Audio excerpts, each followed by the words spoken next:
నమస్కారం అమ్మా. నమస్కారం.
నమస్కారం. నమస్కారం.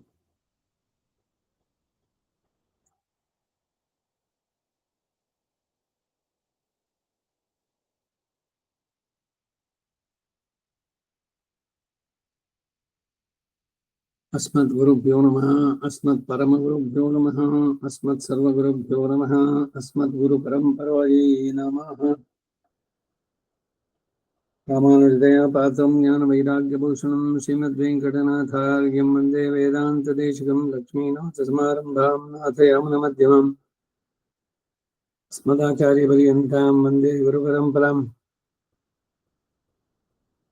यो नित्यमच्युतपदाम्बुजयुग्मरुक्मं व्यामोहतस्तदितराणि धनायमेन अस्मद्गुरोर्भगवतोऽस्य दैकसिन्धोः रामानुजस्य चरणौ शरणं प्रपद्ये. मातापिता युवतयस्तनया विभूतिः सर्वं यदेव नियमेन वदन्वयानः आद्यस्य न कुलपतेर्वकुलाभिरामं श्रीमत्तदङ्घ्रिगलं प्रणमामि मूर्धाभूतं सरश्च महदाह्वयपट्टनः तश्रीभक्तिसारकुलशेखरयोगिवाहः भक्तान् धीरेणुपरकालयतीन्द्रमिष्टान् श्रीमत्पराङ्कुशमुनिं प्रणतोऽस्मि नित्यम्. विख्यातो यति सार्वभौमजलदेश्चन्द्रोपमत्वेन यः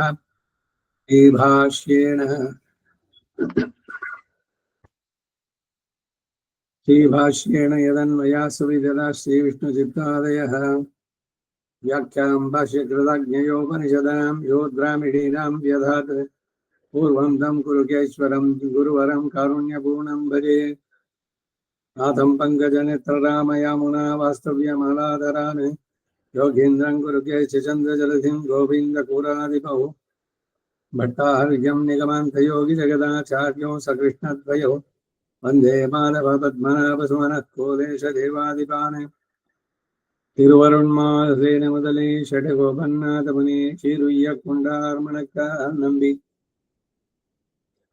சென்றாமாளவந்தார் குருமாலாதரர் குரை பிறார் கண்பாம் எதிராஷர் கோவிந்தர் குலேஷர் திரிய பட்டர் வேதாந்தமுனிவர் திருக்கண்ணர் கண்புடைய நம் பிள்ளை இவரீடு அளித்தற்கு ஏய்ந்த குருமாதவர் பத்மநாபர் இவர் அருணாரத்தம் திருவடியுன்ய தேவ பெருமாள்கை கொண்டருளும் திருமலை ஆழ்வார் பொன்பதங்கள் முன்பென்னுள் சேர்ந்தனமே பக்தாமிரதம் விஸ்வநானமோதனம் சர்வார்த்ததம் ஸ்ரீ ஷடகோபவாங்மயம் சஹஸ்ர சாகோபனிஷத் சமாகமம் நமாம்யகம் திராவிட வேதசாகரம் திருவழுதினாடென்னும் தென்குருகூர் என்னும் மறுவினியவன் பொருணல் என்னும் அருமறைகள் அந்தாதி செய்தாடினே பொழுதும் சிந்தியாய் நெஞ்சே தெளிந்து மனத்தாலும் வாயாலும் மண்குருகோர் பேணம் இனத்தார எல்லா திரைஞ்சேன்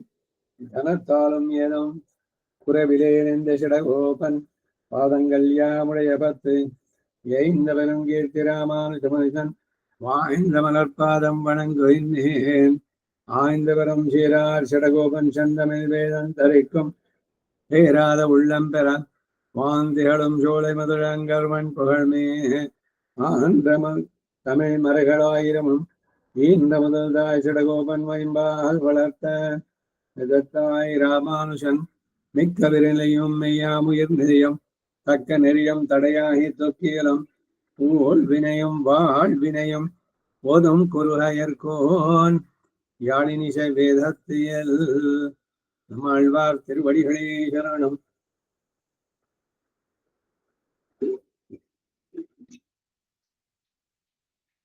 ಕಳೆದ ವಾರ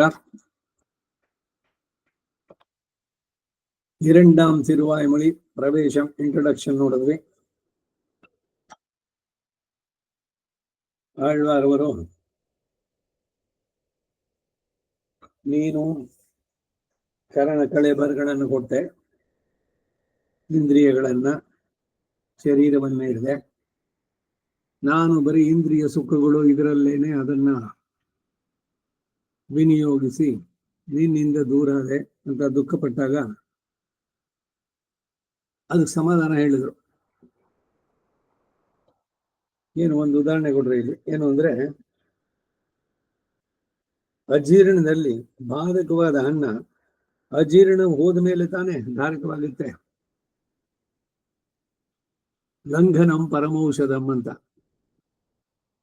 ಹೊಟ್ಟೆ ಸರಿಯಾಗಿಲ್ಲ, ಕಮರ್ತೆಗೋ ಮತ್ತೇನೋ ಬರ್ತಾ ಇದೆ, ತಿನ್ಬೇಕು ಅನ್ನಿಸ್ತಾ ಇಲ್ಲ.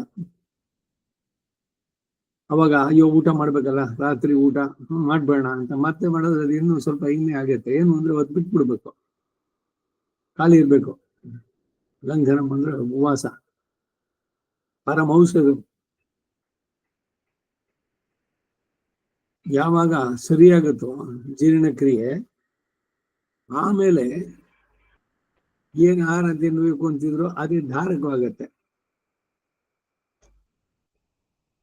ಹಾಗೆ ಇಂಥದ್ದು ಈ ಕಾಲದಲ್ಲಿ ಬಾಧಕ ಆಗತ್ತೆ ಅಂತ ತಿಳಿಯುದು. ತನ್ನ ಗುಣ ಆವಿಷ್ಕಾರದಿಂದ ಇವರನ್ನ ಧಾರಣೆ ಮಾಡಿಕೊಂಡು ಇರುವ ಈಶ್ವರನಿಗೂ ಅವನಿಂದ ಧರಿಸಲ್ಪಟ್ಟ ಇವರಿಗೂ ಗೊತ್ತಾಗೋದಷ್ಟೇ. ಅದು ಆರ್ಯರುಗಳು ಉಪಯೋಗಿಸಿದ ಮಿಲೇಚ್ಛ ಭೂಮಿಯಲ್ಲಿ ಇರುವವರಿಗೆ ದರ್ಶನವನ್ನು ಎತ್ತುವ ಸೌಶಲ್ಯವಲ್ವೇ ಅಲ್ಲಿ ಕಾನಮಂ ವಾನರಮಂ ಬೇಡುಂ ಆದವುಗಳಿಗೆ ದರ್ಶನವನ್ನು ಇಯುವಂತಹ ಸೌಶಲ್ಯ ಇಲ್ಲಿ ಉಂಟಷ್ಟೇ ಅಂತಾರೆ. ಇದು ಪ್ರವೇಶ. ಮುನ್ನೀರ್ ಮೂನ್ರಾಮ್ ತಿರುವಳಿ மூன்றாம் தசக, இரண்டாம் திருவழி முதல்னே பாசுர. அதுக்கு முதல் பாட்டு, ஜெகத் சிருஷ்டியை பண்ணி உன்னை வழிபடுகை குடலாக கரண கலேபரங்களை கொடுத்து விட்டாய் நீ, நான் அவற்றை இதர விஷய பிராமணியத்துக்குடலாக்கி அனர்த்தப்பட்டு போனேன். இங்கனே இருக்கிறான், உன்னை வந்து கிட்டுவதொரு நாள் சொல்ல வேண்டும் என்கிறார். ಜಗತ್ ಸೃಷ್ಟಿಯನ್ನು ಮಾಡಿ ನಿನ್ನನ್ನು ಸೇವಿಸುವುದಕ್ಕೆ ಅನುಗುಣವಾದಂತಹ ಇಂದ್ರಿಯಗಳು, ಶರೀರ, ಇದನ್ನ ನೀನು ಅನುಗ್ರಹಿಸಿದೆ. ಶರೀರ ಮಾಧ್ಯಮ ಖಲು ಧರ್ಮ ಸಾಧನ. ಆತ್ಮದ ಉದ್ಧಾರಕ್ಕೆ ಮನುಷ್ಯ ಶರೀರ ಕೊಟ್ಟ, ವಿವೇಕ ಕೊಟ್ಟ, ಶಾಸ್ತ್ರಜ್ಞಾನವನ್ನು ಕೊಟ್ಟ, ಆರಿಸಿಕೊಳ್ಳುವಂತ ಚಾಯಿಸು, ಆ ಸ್ವಾತಂತ್ರ್ಯನು ಕೊಟ್ಟ. ಅದನ್ನ ಅವನನ್ನ ತಿಳಿಯೋದಕ್ಕೆ, ಅವನನ್ನ ಕೊಂಡಾಡೋದಕ್ಕೆ ಉಪಯೋಗಿಸ್ದೆ. ಬರೀ ಇಂದ್ರಿಯಗಳನ್ನ ಭೋಗ ತೃಪ್ತಿಗೊಳಿಸೋದ್ರಲ್ಲೇ ಒಂದೊಂದು 5 ಇಂದ್ರಿಯಗಳು ಅದರಲ್ಲೇ ವ್ಯರ್ಥ ಮಾಡಿಕೊಂಡೆ. ಅದಕ್ಕಾಗಿ ಅನರ್ಥಕ್ಕೊಳಗಾದೆ ನಾನು. ಹೀಗೆ ಇರುವ ನಾನು ನಿನ್ನನ್ನು ಬಂದು ಸೇರುವಂತಹ ಒಂದು ದಿನವನ್ನು ಹೇಳಬೇಕು ಅಂತ ಇಲ್ಲಿ ಕೇಳ್ತಾರೆ. ರಾಮನಾಚಾರ್ಯರು ಆಳವಂದ ಕದಾನು ಸಾಕ್ಷಾತ್ಕರ ವಾಣಿ ಚಕ್ಷುಷ ಅಂತಂದ್ರು. ನನ್ನ ಕಣ್ಣಿಗೆ ನೀನು ಯಾವಾಗ ಗೋಚರಿಸೋದು? ನೀನೇ ಕೊಟ್ಟಂತಹ ಈ ಶರೀರ, ನೀನೇ ಕೊಟ್ಟಂತಹ ಇಂದ್ರಿಯಗಳು, ಅದು ನಿನ್ನನ್ನು ತಿಳಿಯೋದಕ್ಕೆ, ನಿನ್ನನ್ನು ಪಡೆಯೋದಕ್ಕೆ ಪೂರಕವಾಗಬೇಕಲ್ವೇ? ಆ ಕೃಪೆ ನನ್ನ ಮೇಲೆ ಯಾವಾಗ ಉಂಟಾಗತ್ತೆ ಅಂತ ಕೇಳಿದ್ದು. ಅದಕ್ಕೆ ಉತ್ತರ ಇಲ್ಲಿ ಹೇಳ್ತಾರೆ.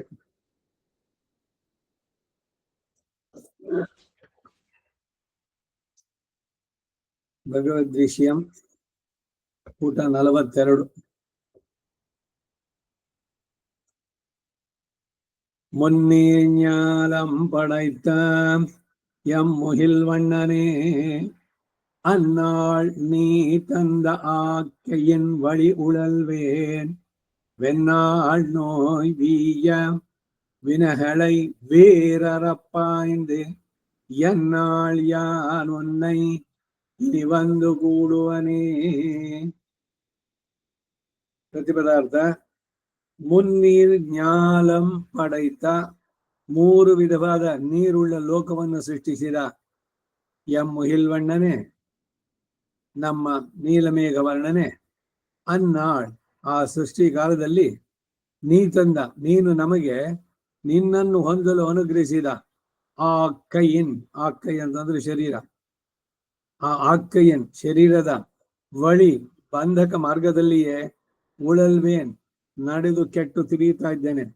ದೇಹಾತ್ಮ ಭ್ರಮೆ ಬಿಡಿಸ್ಕೊಳ್ಳಿಲ್ಲ, ದೇಹವೇ ಆತ್ಮ, ಅದನ್ನು ಕಂಫರ್ಟಬಲ್ ಆಗಿ ಇಡೋದೇ ಜೀವನದ ಪರಮ ಗುರಿ ಅಂತ ಹೇಳಿ ಇಂದ್ರಿಯಗಳನ್ನ ತೃಪ್ತಿಗೊಳಿಸೋದ್ರಲ್ಲೇನೆ ತಲ್ಲೀನನಾಗಿ ಅಲೀತಾ ಇದ್ದೇನೆ. ಸಂಸಾರೇ ಗರ್ಭ ನರಕಾದಿಗಳಲ್ಲಿ ಪ್ರವೇಶಿಸಿ ಸಂತಪ್ತನಾಗಿದ್ದೇನೆ. ತಪ್ತ ಅಂದ್ರೇನು? ಬಿಸಿ ತಟ್ಟಿದ್ದು. ತಪ್ತ ಜಾಂಬೂನದ ಇದ್ರ ಬರ್ಬೇಕಾರೆ, ಇಲ್ಲ ತಾಪ, ಶಂಖಚಕ್ರಿಗಳು, ಶರೀರಕ್ಕೆ ತಾಪ. ಸಂತಪ್ತ ಅಂದ್ರೇನು? ಸಮ್ಯಕ್, ಬಹಳವಾಗಿ ನೊಂದಿದ್ದೇನೆ ಅಂತ. ನೊಂದಿದ್ದೇನೆ ಅನ್ನೋ ಅರಿವು ಬಂದ್ರೆ ಉದ್ಧಾರ ಆಗ್ಬಿಡ್ತೀವಿ. ಇಲ್ಲ ತುಂಬಾ ಚೆನ್ನಾಗಿದೆ ಸಂಸಾರ, ಆಹಾ ಆನಂದವಾಗಿದೆ, ಹೆಂಡತಿ ಜೊತೆ ಮಕ್ಕಳು, ಮೊಮ್ಮಕ್ಕಳು, ಮರಿಮಕ್ಕಳು, ಆಹಾ ಏನು ಸೌಭರಿ.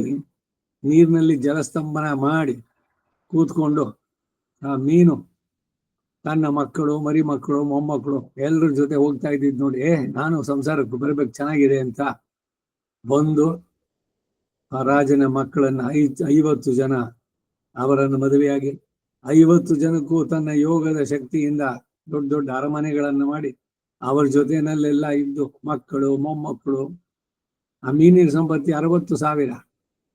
ಹಾಗೆ ಇವನು ಇದ್ಬಿಟ್ಟ. ಹೋಗಿದ್ ಯಾಕೆ ಈ ನೀರೊಳಗಡೆ?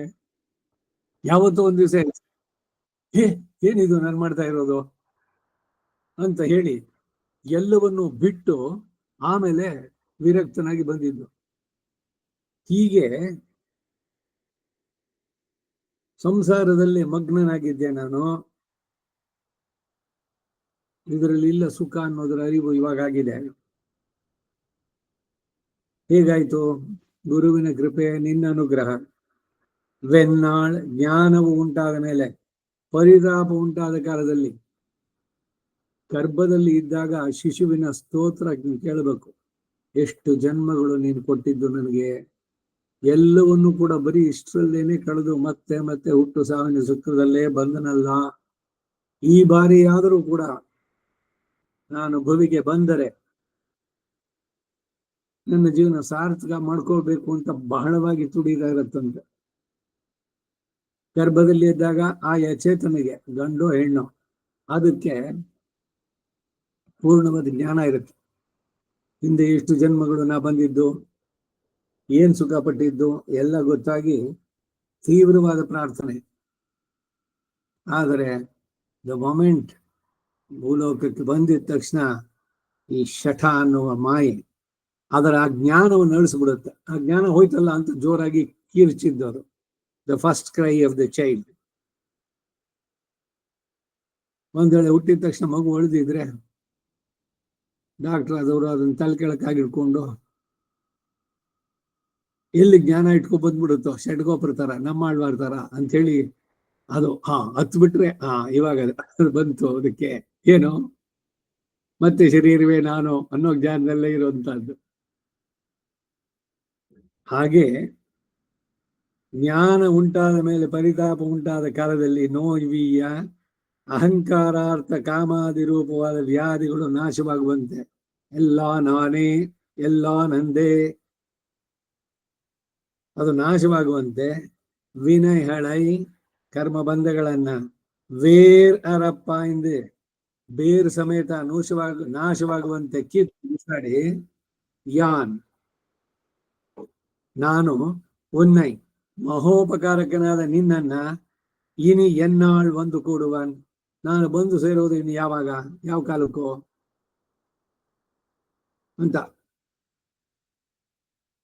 ಈಡ್ ಮುನ್ನೀರ್ ಆತು ನೀರ್ ஊத்து நீர் வருஷ ஜலம் என்று சொல்லுகிறவற்றை அப்ப ஏவ சசர்ஜாதௌ என்று முற்பட ஜல சிருஷ்டியை பண்ணி பின்பிரே அண்ட சிருஷ்டி தான் பண்ணித்து ஞானம் படைத்த விசித்திரமாக ஜெகத் சிருஷ்டியை பண்ணின தயனீய தசையை கண்டு இவை கரண கலேபரங்களை பெற்று கரை மரஞ்சீர வேணும் என்று தயா பரதந்திரனாய் சிருஷ்டித்தபடி எம்முகில் வண்ணனே அவன் சர்வ விஷயமாக உபகரிக்கச் செய்தே மதர்த்தம் என்று இருக்கிறார் இவர்.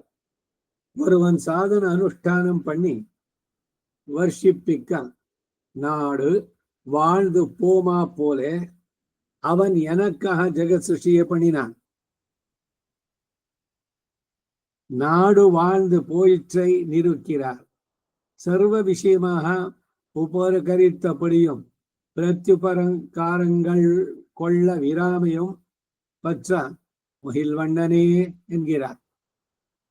அந்நாள் கரண கலேபர விதுரமாய் தமோபூதமாய் தயனீய தசையை பிராப்தமாய் கிடந்த அந்நாள் நீ இத்தசையிலே ஏகாக்கி நரமேதா என்று இளவு உன்னதாய் முகங்காட்டின நீ தந்த திருவடிகளிலே தலை சாய்த்து உன்னை பெருகைக்கு பொறுப்பாக உடம்பை உபகரித்த நீ தந்த பரம தயாளுவான நீ தந்த இவை அர்த்திக்கச் செய்கை அன்றிக்கே தந்தையாலே தந்தையித்தனை துர்லபோ மானுஷோ தேக மானுஷ்யம் பிராப்ய இத்தியாதி.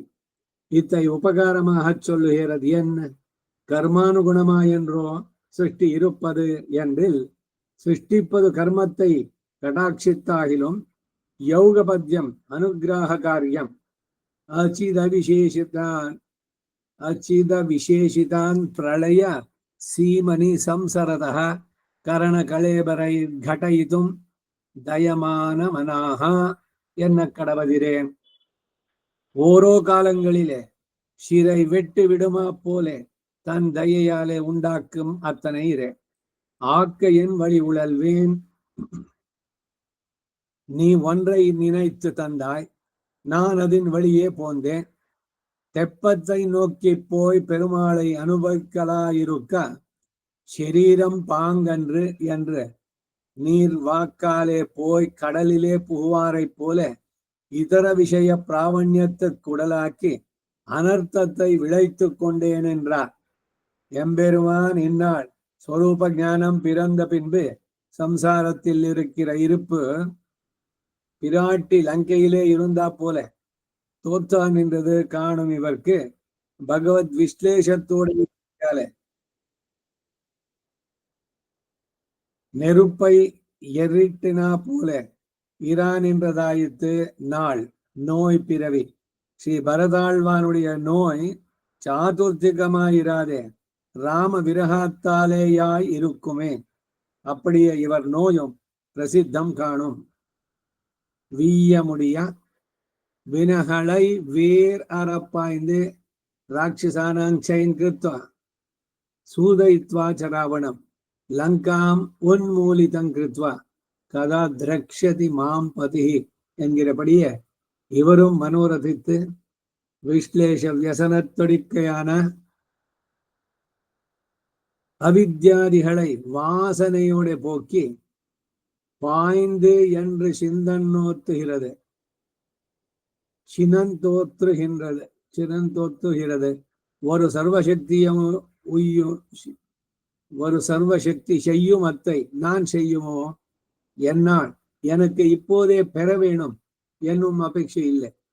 இன்ன நாள் பெறக்கடவை என்று ஒரு நாளிட்டு தரவைமையும் பூர்ணே சதுர்தசே வருஷே என்னுமா போல யான் நீ தந்த உபகரணங்களை இதர விஷய பிராமணியத்துக்கு உடலாக்கி அனர்த்தத்தை சூழ்த்து கொண்ட நான் உன்னை நான் விளைத்துக் கொண்ட அனர்த்தக்கு போக்கடி சொல்லாய் என்று வளைக்கலாம் படி இருக்கிற உன்னை இனி நீ தந்த கை முதலை அழித்து கொண்ட பின்னு இனி வந்து கூடுவனேன் இனி வந்து கிட்டகை என்று ஒரு பொருள் உண்டோ என்று நிராசராகிறார் என்று முன்புள்ள முதலிகள். எம்பெருமானார் நிராசரானால் பின்னை ஒருவர்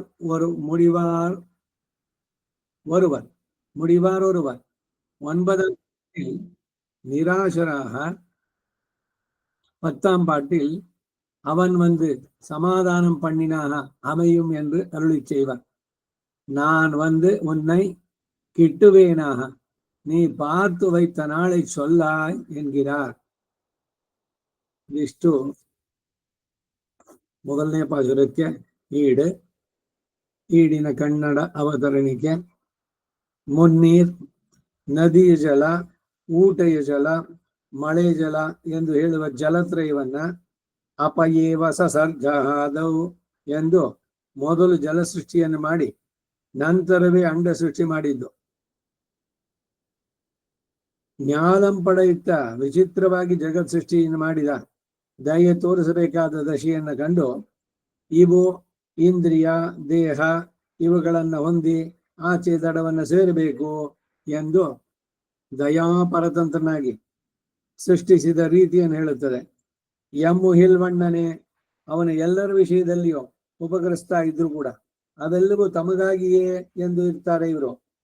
ಒಬ್ಬನು ಸಾಧನ ಅನುಷ್ಠಾನ ಮಾಡಿ ಮಳೆಯನ್ನು ಬರಮಾಡಿಸಲು ದೇಶವು ಉಜ್ಜೀವನ ಹೊಂದಿಬಿಡುವಂತೆ ಅವನು ನನಗಾಗಿ ಜಗತ್ ಸೃಷ್ಟಿಯನ್ನು ಮಾಡಿದ. ಭಗವಂತನ ಕರುಣೆ ಅಂತಾರೆ. ಇದನ್ನೇ ಲೀಲೆ ಅಂತ ಹೇಳಿದ್ದು. ಇದು ಹಿಂದೆ ಕೂಡ ಒಂದ್ಸಲ ಹೇಳಿದ್ದೆ, ಅದನ್ನು ನೆನೆಸ್ಕೊಂಡ್ರೆ ನೀವು 2 ವಿಭೂತಿಗಳು, ಒಂದು ನಿತ್ಯ ವಿಭೂತಿ, ಇನ್ನೊಂದು ಲೀಲಾ ವಿಭೂತಿ.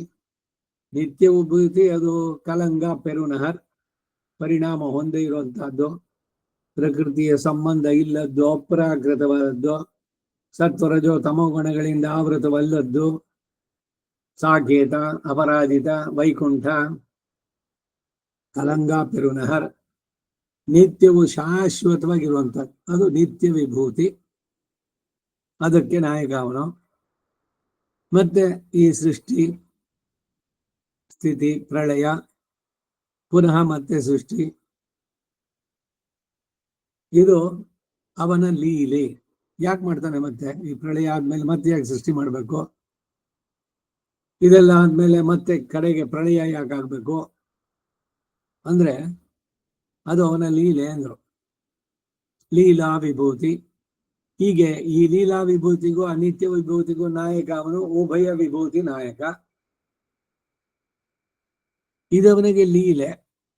ಇದಕ್ಕೆ ಕೊಟ್ಟ ಉದಾಹರಣೆ ಏನು? ಮಕ್ಕಳು ಆಟದ ಸಾಮಾನೆಲ್ಲ ಇಟ್ಕೊಂಡ್ರು, ಆಟ ಆಡಿದ್ರು, ಕ್ರಿಕೆಟ್ ಅವತ್ತದ್ದು ಎಲ್ಲ ಕೆಳಗಡೆನಲ್ಲಿ ಇಟ್ಕೊಂಡು ಎಲ್ಲ ಆಟ ಆಡಿದ್ದಾಯ್ತು. 2 ಗಂಟೆ ಕಾಲ ಕಳೆದಿದ್ದು, ಬೋರ್ ಆಯ್ತು, ಸಾಕು ಅನ್ನಿಸ್ತು.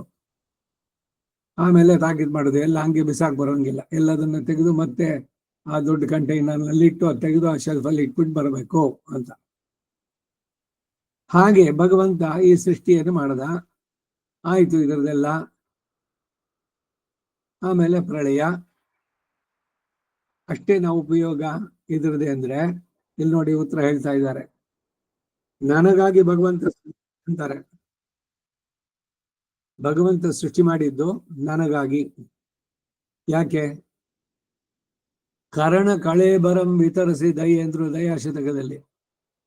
ಇನ್ನೊಂದು ಸಲಿ ಸೃಷ್ಟಿ ಮಾಡಿದಾಗ ಇನ್ನಷ್ಟು ಚೇತನಗಳಿಗೆ ಅವನನ್ನು ಸೇರಿಸುವುದಕ್ಕೆ ಒಂದು ಅವಕಾಶ, ಸೇರುವುದಕ್ಕೆ. ಅದಕ್ಕಾಗಿ ಸೃಷ್ಟಿಯನ್ನು ಮಾಡ್ತಾನೆ. ಹೇಗೋ ಮನಸ್ಸಿಗೆ ಬಂದಾಗ ಒಂದೊಂದ್ಸಲಿ ಒಂದೊಂಥರ ಹೊಸ ವೈವಿಧ್ಯತೆ ಇರಲಿ ಅಂತ. ಹೋದ್ಸಲಿ ಸೃಷ್ಟಿಗಿಂತ ಈ ಸಲಿ ಬೇರೆ ಆಗ್ಬೇಕಾ? ಇಲ್ಲ, ಅದಕ್ಕೊಂದು ಡೆಫಿನೆಟ್ ಪ್ಯಾಟರ್ನ್ ಉಂಟು. ಅವನು ಯಾರು ಕಂಡೆಮ್ ಇದು ಮಾಡ್ತಾ ಇಲ್ಲ, ಕಂಪೆಲ್ ಮಾಡ್ತಾ ಇಲ್ಲ, ಬಲವಂತ ಮಾಡ್ತಾ ಇಲ್ಲ ಭಗವಂತನಿಗೆ ಹಿಂಗೆ ಸೃಷ್ಟಿ ಮಾಡಬೇಕು, ಅದೆಂಗಿತ್ತು ಹಂಗೆ ಇರಬೇಕು, ಏನಿಲ್ಲ. ಆದ್ರೆ ಅವನೇ ಹೇಳಿದ್ದಾನೆ, ಯಥಾ ಪೂರ್ವಂ ಅಕಲ್ಪಯತೆ. ಹಿಂದಿನ ಕೃತಯುಗ, ತ್ರೇತಾಯುಗ, ದ್ವಾಪರ ಯುಗದಲ್ಲಿ ಏನೇನಿತ್ತೋ ಯುಗ ಧರ್ಮ, ಕಾಲಧರ್ಮ ಇವುಗಳೆಲ್ಲ ಅದೇ ರೀತಿ ಎಲ್ಲವೂ ಮುಂದೇನೂ ಕೂಡ ಹಾಗೆ ಆಗ್ಬೇಕು. ಈಗ ಇರುವಂತ ಈ ಕಲಿಯುಗ 28ನೇ ಕಲಿಯುಗೆ ಅಂತಂದ್ರು. ಮಧ್ವರು ಸಾಮಾನ್ಯವಾಗಿ ಹೇಳ್ತಾರೆ 28ನೇ ಕಲಿಯುಗ. 28ನೇ ಕಲಿಯುಗ ಅಂದ್ರೆ 27 ಕಲಿಯುಗಗಳಾಗಬೇಕಾದ್ರೆ ಒಂದೊಂದು ಚತುರ್ಯುಗ ಮುಗಿದೋಗಿದೆ. ಮೊದಲು ಕೃತಯುಗ, ಆಮೇಲೆ ತ್ರೇತಾಯುಗ, ಆಮೇಲೆ ದ್ವಾಪರ ಯುಗ, ಆಮೇಲೆ ಕಲಿಯುಗ. ಈ 4 ಯುಗಗಳು ಒಂದೊಂದಕ್ಕೂ ಪ್ರಮಾಣ ಇದೆ. 4,32,000 ಕಲಿಯುಗ, ಅದಕ್ಕೆ 2 ಪಟ್ಟು 8,64,000 ದ್ವಾಪರ. ಈ ಕಲಿಯುಗಕ್ಕೆ 3 ಪಟ್ಟು 12 ಲಕ್ಷ, ಅದು ತ್ರೇತಾಯುಗ. ಕೃತಯುಗ 16 ಲಕ್ಷ. ಎಲ್ಲ ಒಟ್ಟು ಸೇರಿ 48 ಲಕ್ಷ ವರ್ಷಗಳು. 48 ಲಕ್ಷ ವರ್ಷಗಳಾದ್ರೆ ಒಂದು ಚತುರ್ಯುಗ. ಇಂಥದ್ದು 71 ಚತುರ್ಯುಗಗಳಿಗಾದ್ರೆ ಆದರೆ ಒಂದು ಮನ್ವಂತರ. ಈಗ ನಡೀತಾ ಇರುವ ಕಲ್ಪದಲ್ಲಿ ಈ ಮನ್ವಂತರ, ವೈವಸ್ವತ ಮನ್ವಂತರ, ಶ್ವೇತವರಾಹ ಕಲ್ಪ, ವೈವಸ್ವತ ಮನ್ವಂತರದಲ್ಲಿ 28 ಬಾರಿ ಅಂದ್ರೆ 27 ಬಾರಿ 27 ಚತುರ್ಯುಗಗಳಾಗೋಗಿದೆ. ಇದು 28ನೇ ಕಲಿಯುಗ. ಆ ಕಲಿಯುಗದಲ್ಲಿ ಪ್ರಮಾಣ ಮೊದಲು ಹೇಳಿದಂತೆ 4,32,000ರಲ್ಲಿ ಪ್ರಥಮ ಪಾದ ಅಂದ್ರೆ ಡಿವೈಡೆಡ್ ಬೈ 4, 1,08,000 ವರ್ಷಗಳು. ಆ 1,08,000 ವರ್ಷದಲ್ಲಿ ಈಗ 5,125 ವರ್ಷ ಮಾತ್ರ ಆಗಿದೆ. ಬರೀ ಈ ಕಲಿಯುಗದಲ್ಲೇನೆ ನಮ್ಮ ಆಯುಸ್ 100 ವರ್ಷ ಅಂತ ಇಟ್ಕೊಳ್ಳಿ, ಎಷ್ಟು ಸಲ ನಾವು ಹುಟ್ಬೋದು? ಹೀಗೆ ಆವೃತ್ತಿ, ಕಾಲದ ವ್ಯಾಪ್ತಿ ಇವುಗಳನ್ನು ನೋಡಿ ಎಷ್ಟು ವಿಶಾಲವಾಗಿದೆ. ಪ್ರತಿ ಸಲಿನೂ ಭಗವಂತ ನಮಗೆ ಕೊಟ್ಟ, ಮತ್ತೆ ಮತ್ತೆ ಹುಟ್ಟಿದ್ವಿ. ಆಮೇಲೆ ಏನ್ ಮಾಡಿದ್ದು? ಇಂದ್ರಿಯ ಇವುಗಳನ್ನೆಲ್ಲ ಕೊಟ್ಟ, ಏನೋ ಸುಕೃತ ಮಾಡಿದ್ವಿ, ಮನುಷ್ಯ ಶರೀರ ಸಿಕ್ತು. ಆದ್ರೂ ಕೂಡ ಈ ಇಂದ್ರಿಯಗಳು ಶಬ್ದ, ಸ್ಪರ್ಶ, ರೂಪ, ರಸ, ಗಂಧ 5 ಅವುಗಳ ತನ್ಮಾತ್ರೆಗಳು, ಅವುಗಳಲ್ಲೇ ತಲ್ಲೀನರಾಗಿ ಅವುಗಳ ಸೆಳೆತಕ್ಕೇ ಸೇರಿ ಶರೀರ ಬಿಡೋದು, ಮತ್ತೆ ಕರ್ಮದಿಂದ ಪುನಃ ಹುಟ್ಟೋದು. ಹುಟ್ಟುವಾಗ ಮತ್ತೆ ಜನನೀಯ ಪುನರಪಿ ಜನನಿ ಜಠರೇ ಶಯನ, ಗರ್ಭಾವಾಸ. ಅದರಲ್ಲಿ ಹಿಂದಿಂದೆಲ್ಲ ನೆನಪಾಗೋದು, ಅಯ್ಯೋ ನಾನು ವ್ಯರ್ಥ ಮಾಡ್ಕೊಂಡಲ್ಲ ಈ ಶರೀರನ, ಮನುಷ್ಯ ಶರೀರ ಸಿಗೋದೇ ಕಷ್ಟ, ಅದರಲ್ಲೂ ಕೂಡ ಅವನ ಅವಕಾಶ ಕೊಟ್ಟರು ಕೂಡ ನಾನು ಮಾಡ್ಕೊಳ್ಳಿಲ್ವಲ್ಲ ಅನ್ನುವಂಥ ದುಃಖ ಒಳಗಡೆ ಇದ್ದಾಗ. ಹೊರಗೆ ಬಂದಿದ ತಕ್ಷಣ ಶರೀರವೇ ನಾನು ಅನ್ನೋ ಭ್ರಮೆ. ಹೀಗೆ ಅನಾದಿ ಕಾಲದಿಂದ ಸುತ್ತಾನೇ ಇದ್ದೀವಿ.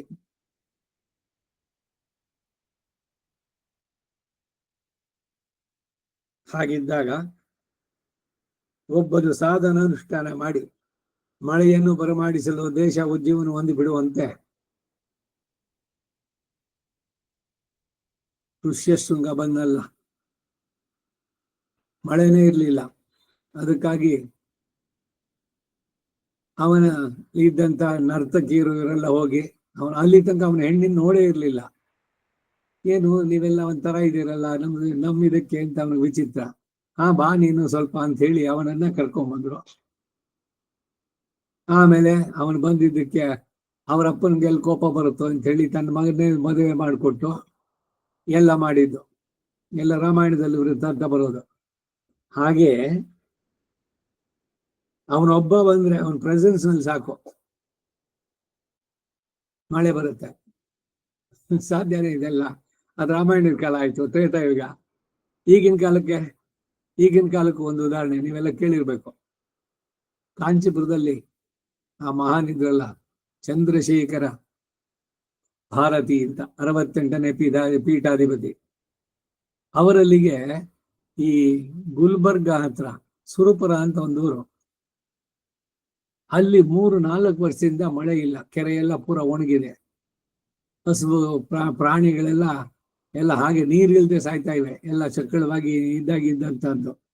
ಊರಲ್ಲಿ ಇನ್ನೇನು ನೀರೇ ಇಲ್ಲ ಅಂದ್ರೆ ಏನ್ ಮಾಡ್ತಾರೆ? ಅವ್ರಿಗೆ ಬೆಳೆ ಇಲ್ಲ, ಮತ್ತೊಂದಿಲ್ಲ. ಎಲ್ಲ ಗುಳೆ ಬಿದ್ದು ಬರೋದು ಅಂತ ಊರು ಬಿಟ್ಟು ಬೇರೆ ಏನೋ ಕೆಲಸನೋ ಇದನ್ನೋ ನೋಡ್ಕೊಂಡು ಅವ್ರಿಗೆ ಬರ್ತಾ ಇದ್ರು. ಅಲ್ಲಿ ಅವನೊಬ್ಬ ಹೋದ ಕಾಂಚೀಪುರಕ್ಕೆ. ಕಾಂಚೀಪುರದಲ್ಲಿ ಸ್ವಾಮಿಗಳಿದ್ರು, ಶತಾಯುಷಿ ಅವರು, 100 ವರ್ಷ ಮೌನವನ್ನು ಕೂಡ ಆಚರಿಸಿದವರು. ಅವರಲ್ಲಿ ಹೋಗಿ ನಮ್ಮೂರು ಹಿಂಗಾಗ್ಬಿಟ್ಟಿದೆ ಅಂತ ಅವನು ಅಳ್ತಾ ಹೇಳಿದಾಗ ಇವರು ಮೌನವಾಗಿದ್ದವರು ಅವ್ರ ಶಿಷ್ಯರ ಮುಖಾಂತರ ಸನ್ನೆ ಮಾಡಿ ಹೇಳ್ದಂತೆ, ನಾನು ಆ ಊರಿಗೆ ಬರ್ತೀನಿ ಅಂತ. ಈ ಸ್ವಾಮಿಗಳು ಹೋಗಿ ಆ ಸುರಪುರದ ಕೆರೆ ಹತ್ರ ಒಂದು ಇದು ಕಲ್ಲು ಮಂಟಪ, ಅದರಲ್ಲಿ ಹೋಗ್ಬಿಟ್ಟು ಇವ್ರು ಕೂತ್ಕೊಂಡು ಸದಾ ಅಷ್ಟಾಕ್ಷರ ಜಪ ನಿರತಾಹ ಅವ್ರು ಜಪ ಮಾಡಿದಷ್ಟೇನೆ. 4 ವರ್ಷದಿಂದ ಮಳೆ ಇಲ್ಲದಂತಹ ಊರಿನಲ್ಲಿ ಜೋರಾಗಿ ಮಳೆ ಬಂದು ಕೆರೆ ಎಲ್ಲ ತುಂಬಿ ಸಮೃದ್ಧಿ ಆಯ್ತಂತೆ. ಇದು ಇತ್ತೀಚೆಗೆ ನಡೆದಿತ್ತು, ಯಾವುದೋ ಕಾಲದಲ್ಲಾಗಿದ್ದೆಲ್ಲ. ಯತ್ರ ಅಷ್ಟಾಕ್ಷರ ಸಂಸಿದ್ಧಾಹ, ಅಲ್ಲಿ ನ ತಸ್ಯ ದುರ್ಭಿಕ್ಷ ತಸ್ಕರಾಹ ಅಂತ ಒಂದು ಶ್ಲೋಕ ಇದೆ. ಅಷ್ಟಾಕ್ಷರವನ್ನು ಜಪಿಸುವಂಥವರ ಹಿರಿಮೆ ಇದು. ಸನ್ಯಾಸಿಗಳಾದವರು ಯಾವಾಗಲೂ ಅದಕ್ಕೆ ನಾರಾಯಣ ಸ್ಮರಣೆಯಲ್ಲಿ ಅವರು ತಲ್ಲೀನರಾಗಿರುವಂಥವ್ರು. ಅವ್ರ ಅಗ್ನಿ ಇಟ್ಕೊಂಡೇನು ಹೋಮ ಗಿಮ ಎಲ್ಲ ಮಾಡೋಲ್ಲ, ಸದಾ ಮಾಡ್ತಿರ್ತಾರೆ ಜಪವನ್ನ. ಅವರು ಕಡೊಂದು ಕೈಯಿಂದ ಕೊಟ್ರೆ ಮಂತ್ರ ಬೋಧವಾದ ಅಕ್ಷತೆ ಆ ಬರಿಗೈಯಿಂದ ತಗೊಳ್ಳಲ್ಲ, ವಸ್ತ್ರದಿಂದ ಹಿಡಿಯೋದು. ಪುರುಷರಾದ್ರೆ ಉತ್ತರಿಯ ಸೊಂಟ ಕಟ್ಕೊಂಡಿರೋದ್ರಲ್ಲಿ ಅಕ್ಷತೆಯನ್ನು ಸ್ವೀಕಾರ ಮಾಡೋದು. ಸ್ತ್ರೀಯರಾದ್ರೆ ಸೆರಗಿನಲ್ಲಿ ಆ ಅಕ್ಷತೆ ತಂದು ಅದನ್ನ ಮನೆಯಲ್ಲಿ ಇಟ್ಕೊಂಡು ಒಂದೊಂದೇ ಕಾಳು ದಿವಸ ಅದು ತಲೆ ಮೇಲೆ ಇಟ್ಕೊಂಡ್ರೆ ಆ ಯತಿಗಳ ಅವ್ರ ಪರಕಾಲ್ ಮಠವೋ ಅಹಬಲ್ ಮಠವೋ ಆಂಡವನ್ನು ಅವರ ತಪಸ್ಸಿನ ಶಕ್ತಿ ಎಲ್ಲ ಪೂರ್ಣವಾಗಿ ಇದರಲ್ಲಿ ಆಗಿ ನಾವು ಪುನೀತರಾಗ್ತೇವೆ. ಇದು ಅಮಂತ್ರಾಕ್ಷತೆ ಕೊಡೋದು. ಮಂತ್ರಾಕ್ಷತೆ ಅಂತ ಹೆಸರದಕ್ಕೆ. ಅಕ್ಷತೆಯ ಹಿರಿಮೆ ಅಷ್ಟು. ಅದ್ಯಾಕೆ ಬರೀ ಅಕ್ಕಿನೇ ಕೊಡೋದು? ಗೋಧಿ ಕೊಡೋಣ, ಇಲ್ಲ ಇನ್ಯಾವ್ದಾದ್ರು ಬೇಳೆ, ಹೆಸರು ಕಾಳೋ ಮತ್ತೊಂದು ತೆಗೆದುಕೊಳ್ಳೋಣ ಅಂದ್ರೆ ಆಗೋಲ್ಲ. ಅಕ್ಕಿನಲ್ಲೇನೆ ಅವರ ತಪಸ್ಸಿನ ಶಕ್ತಿಯನ್ನು ಗ್ರಹಿಸುವಂತ ಶಕ್ತಿ ಇರೋದು. ಅದರಿಂದ ಅಕ್ಷತೆನೇ ಕೊಡುವಂತಹದ್ದು. ಆ ಅಕ್ಷತೆಯನ್ನು ಅಷ್ಟೇ ಪ್ರೀತಿಯಿಂದ ಭಕ್ತಿಯಿಂದ ನಾವು ಸ್ವೀಕರಿಸಿ, ಸಾಕ್ಷಾತ್ ನಮ್ಮ ಆಚಾರ್ಯರು ನಮಗೆ ಸಮಾಶ್ರಯನ ಪ್ರಪತ್ತಿಯನ್ನು ಮಾಡಿದವರು ಅಂತ ಅಷ್ಟೇ ಭಕ್ತಿ ಶ್ರದ್ಧೆಯಿಂದ ಅದನ್ನು ಸ್ವೀಕರಿಸಿ ತಲೆ ಮೇಲೆ ಇಟ್ಕೊಂಡ್ರೆ ನಮ್ಮ ಶರೀರವೂ ಕೂಡ ಅವರ ತಪಸ್ಸಿನ ಆ ಫಲದಿಂದ ವಿವೇಕ ಉಂಟಾಗಿ ಭಗವಂತನ ಪಡೆಯೋದಕ್ಕೆ ಕಾರಣವಾಗುತ್ತೆ. ಇದೆಲ್ಲ ಅದ್ರಲ್ಲಿ ಬರುವಂತದ್ದು. ಇಷ್ಟೆಲ್ಲ ಯಾಕೆ ಹೇಳಿದ್ದು ಅಂದ್ರೆ, ಒಬ್ಬ ಅನುಷ್ಠಾನ ಮಾಡಿದ್ರೆ ಮಳೆಯನ್ನು ಬರಮಾಡಿಸಲು ದೇಶ ಉಜ್ಜೀನವಂತು. ಪರ್ಜನ್ಯೋ ವರ್ಷತಿ ಪರ್ಜನ್ಯ ಪರ್ಜನ್ಯೋ ವರ್ಷತಿ ಫಲಿನ್ಯ ಫಲಿನ್ಯೋ ವರ್ಷತಿ ಓಷಧಿಯ ಪಚ್ಯಂತಾಂ ಯೋಗಕ್ಷೇಮೋ ನ ಕಲ್ಪತಾಂ. ಮಳೆ ಬರ್ಸೋಕ್ ಒಂದು ಮಂತ್ರ ಇದೆ, ಮಳೆ ನಿಲ್ಸೋಕು ಒಂದು ಬರ್ತಾ ಇದೆ. ಸಮುದ್ರಂಗಚ್ಚ ಸ್ವಾಹ ಸಲಿಲಂಗಚ್ಚ ಸ್ವಾಹ. ಸಮುದ್ರದಲ್ಲಿ ಹೋಗ್ಸರಿ, ನಮ್ಗೆ ಜಾಸ್ತಿ ಆಯ್ತು ಇಲ್ಲಿ ಅಂತ ಪ್ರಾರ್ಥನೆ ಮಾಡಿದ್ರೆ ಸಮುದ್ರಕ್ಕೆ ಹೋಗುತ್ತೆ. ಮಳೆ ನಿಲ್ಲಿಸೋದಕ್ಕೂ ಇದೆ. ಹೀಗೆ ಒಬ್ಬನ ಅನುಷ್ಠಾನದಿಂದ ಮಳೆ ಬರೆಸಿ ಆ ದೇಶ ಉಜ್ಜೀವನ ಹೊಂದಿ ಬಿಡುವಂತೆ ಆ ರೀತಿನಲ್ಲಿ ಭಗವಂತ ಏನ್ ಮಾಡ್ದ ಅಂದ್ರೆ ನನಗಾಗಿ ಈ ಜಗತ್ ಸೃಷ್ಟಿಯನ್ನು ಮಾಡ್ದ ಅಂದ್ರು. ದೇಶ ಬದುಕೋಯ್ತು. ಎನ್ನುತ್ತಾರೆ ಎಲ್ಲರ ಬಗೆಗೂ ಅವನು ಉಪಕಾರ ಮಾಡಿದ ರೀತಿಯನ್ನ ಪ್ರತ್ಯುಪಕಾರ ಹೊಂದಲು ನಿರೀಕ್ಷೆ ಇಲ್ಲದಿರುವುದನ್ನು ಕುರಿತು ಮುಹಿಲ್ವಣ್ಣನೇ ಮುನ್ನೀ ಜ್ಞಾಲಂ ಪಡೈತ ಮುಹಿಲ್ವಣ್ಣನೇ ಅಂತ ಅವನನ್ನ ಪ್ರೀತಿಯಿಂದ ಸಂಬೋಧನೆ ಮಾಡಿ ಹೇಳುವಂತಹದ್ದು. ಅನ್ನಾಳ್ ಇಂದ್ರಿಯ ಮತ್ತು ದೇಹಗಳಿಲ್ಲದೆ ತಮೋಭೂತವಾಗಿ ದೈನೀಯ ದಶೆಯನ್ನು ಹೊಂದಿ ಇರುತ್ತಿದ್ದ ಆ ದಿನ ನೀ ಈ ದಶೆಯಲ್ಲಿ ಏಕಾಕಿ ನರಮೇತ ಎಂದು ಹೇಳಿದಂತೆ ಕೊರತೆಯು ನಿನ್ನದಾಗಿ ಮುಖವನ್ನು ತೋರಿಸಿದ ನೀನು ತಂದ ನಿನ್ನ ಶ್ರೀಪಾದಗಳ ಮೇಲೆ ತಲೆಯನ್ನು ಇಟ್ಟು ನಿನ್ನನ್ನು ಪಡೆಯುವುದಕ್ಕೆ ತಕ್ಕ ಶರೀರವನ್ನು ಉಪಕರಿಸಿದೆ. ಆ ಉಪಕರಿಸಿದ ನೀ ತಂದ ಪರಮ ದಯಾಳುವಾದ ನೀನು ಅನುಗ್ರಹಿಸಿದ ಇವು ಪ್ರಾರ್ಥಿಸಿದ ಕಾರಣ ಕೊಟ್ಟದ್ದಾಗದೆ ತನ್ನ ದಯೆಯಿಂದಲೇ ಕೊಟ್ಟಂತವಾಗಿದೆ. ನೋಡಿ, ನಾವು ಕೇಳಿದ್ವಿ, ಅದಕ್ಕೆ ಅವನು ಕೊಟ್ಟ. ಏನದ್ರಲ್ಲಿ ದೊಡ್ಡತನ? ನಾವು ಕೇಳಿದ ಕೊಡ್ತಾ ಇದ್ದಾನೆ. ಹಳ್ಳಿ ಕೊಡುಪ್ಪ, ಒಂದು ಅವಕಾಶ ಕೊಡೋಣ, ಉದ್ಧಾರ ಮಾಡ್ಕೊಳ್ಳಿ. ಇಲ್ಲ, ಈ ಹುಟ್ಟು ಸಾನ್ ಚಕ್ರದಲ್ಲೇ ಕ್ವಥಯತಿ ಮಿದರಾಂ ಮಾತೃಕುಕ್ಷೌ ಸ್ಥಿತಾಂ ಮಾಂ ವೆಣ್ಮೂತ್ರ ಮೇಧ್ಯ ಮಧ್ಯೆ, ಮಲಮೂತ್ರಗಳ ಮಧ್ಯದಲ್ಲೇ ಅಲ್ಲಿ ಹೊರಲಾಡ್ತಾ ಗರ್ಭದ ಇದರಲ್ಲಿ ಅಲ್ಲಿರೋ ಕ್ರಿಮಿಗಳಿಂದ ಕಚ್ಚಿಸ್ಕೊಂಡು ಆ ಗರ್ಭದಲ್ಲಿ ಈ ಇದಕ್ಕೆ ಇವನ ಕರ್ಮದ ಪ್ರಕಾರ ಈ ರಾಕ್ಷಸಿರು ಅವರು ಇವನನ್ನು ಭಯಪಡಿಸಿ ಅವನು ಕಿರ್ಚ್ಕೊಳ್ಳೋದು, ಅವನು ಭಯಪಟ್ಟು ಓಡಾಡೋದು ಒಳಗಡೆ, ಇವೆಲ್ಲ ಗರ್ಭದಲ್ಲಿ ಮೂವ್ಮೆಂಟ್ ಆಗ್ತಾ ಇದೆ. ಅದು ಇದು ಅಂತಾರಲ್ಲ, ಅದು ಏನು ಒದ್ದಾಡ್ತಾ ಇರೋದು ಗೊತ್ತಾ? ಹೊರಗಡೆ ಇವ್ರಿಗೆ ಏನು ಆನಂದ, ಆಹಾ ಪ್ರೆಗ್ನೆನ್ಸಿ ಡೆವಲಪ್ಮೆಂಟು ಮೂವ್ಮೆಂಟ್ಸು ಇದೆಲ್ಲ ಆಯ್ತು. ಅಲ್ಟ್ರಾ ಸ್ಕ್ಯಾನಿಂಗು, ಇವರಿಗೆ ಮಗು ಹುಡ್ತಾ ಇದ್ದಾನೇನೋ ಸಂತೋಷ. ಅಲ್ಲಿರೋ ಚೇತನ, ಅಯ್ಯೋ ನಾನು ಗರ್ಭವಾಸದಲ್ಲಿ ಒದ್ದಾಡ್ತಾ ಇದ್ದೀನಲ್ಲ ಅಂತ. ಹಾಗೆ ಪರಮ ದಯಾಳುವಾಗಿ ನೀನು ನನಗೆ ಶರೀರವನ್ನು ಅನುಗ್ರಹಿಸಿದೆ. ಇವೆಲ್ಲ ನಾನು ಪ್ರಾರ್ಥಿಸಿದ ಕಾರಣ ಕೊಟ್ಟದ್ದಾಗದೆ ತನ್ನ ದಯೆಯಿಂದಲೇ ಕೊಟ್ಟಂತದ್ದಾಗಿದೆ ಎಂದರೆ ದುರ್ಲಭೋ ಮಾನುಷೋ ದೇಹ ಮಾನುಷ್ಯಂ ಪ್ರಾಪ್ಯ ಇತ್ಯಾದಿ. ಬಹಳ ದುರ್ಲಭವಾದದ್ದು ಮನುಷ್ಯ ಶರೀರ ಸಿಗೋದು. ಗರ್ಭೋಪನಿಷತ್ತು ಅದರಲ್ಲೆಲ್ಲ ಹೇಳುವಂಥದ್ದು ಭಗವಂತನ ಸೃಷ್ಟಿನಲ್ಲಿ ಒಂದು ಪುರುಷ ಒಂದು ಸ್ತ್ರೀ, ಇವರಿಬ್ಬರ ಮಿಲನದಿಂದ ಉಂಟಾಗೋದು. ಇವನಲ್ಲಿ ಉಂಟಾಗುವಂತ ವೀರ್ಯಾಣು, ಅವಳಲ್ಲಿ ಉಂಟಾಗುವ ಅಂಡಾಣು, ಆ ಒಂದು ಅಂಡದ ಜೊತೆಗೆ ಸೇರುವುದಕ್ಕೆ ಲಕ್ಷಗಳು ವೀರ್ಯಾಣುಗಳು. ಯಾವುದು ಒಂದಕ್ಕೆ ಮಾತ್ರ ಅಲ್ಲ ಅವಕಾಶ. ಇನ್ ಮಿಕ್ಕೆಲ್ಲ ವೀರ್ಯಾಣುಗಳೇನು ಎಲ್ಲ ವ್ಯರ್ಥ. ಅಲ್ಲಿ ತನಕ ಬಂದಂತ ಚೇತನ ಅದಕ್ಕೆ ಮನುಷ್ಯರಿಗೆ ಸಿಗಲಿಲ್ಲ, ಹೋಯ್ತದು ಅಷ್ಟೇ. ಬ್ರಹ್ಮಚಾರಿಗಳು, ಸನ್ಯಾಸಿಗಳು, ವೃದ್ಧರು ಇವರೆಲ್ಲ ಬೇಡ, ಬರೀ ದಂಪತಿಗಳೇ ಆಗ್ಲಿ, ಅವರು ಸೇರಿದಾಗಲೆಲ್ಲ ಮಕ್ಕಳಾಗ್ತಾರ.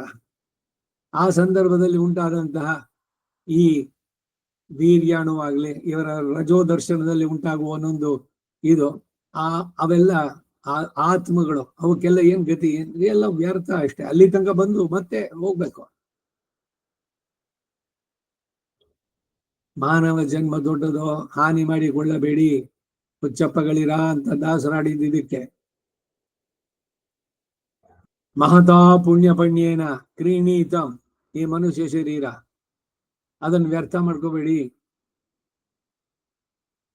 ಆ ಶರೀರ ಬೀಳುವುದಕ್ಕೆ ಮೊದಲು ಅದರ ಸಾರ್ಥಕತೆ ಆಯ್ತಾ?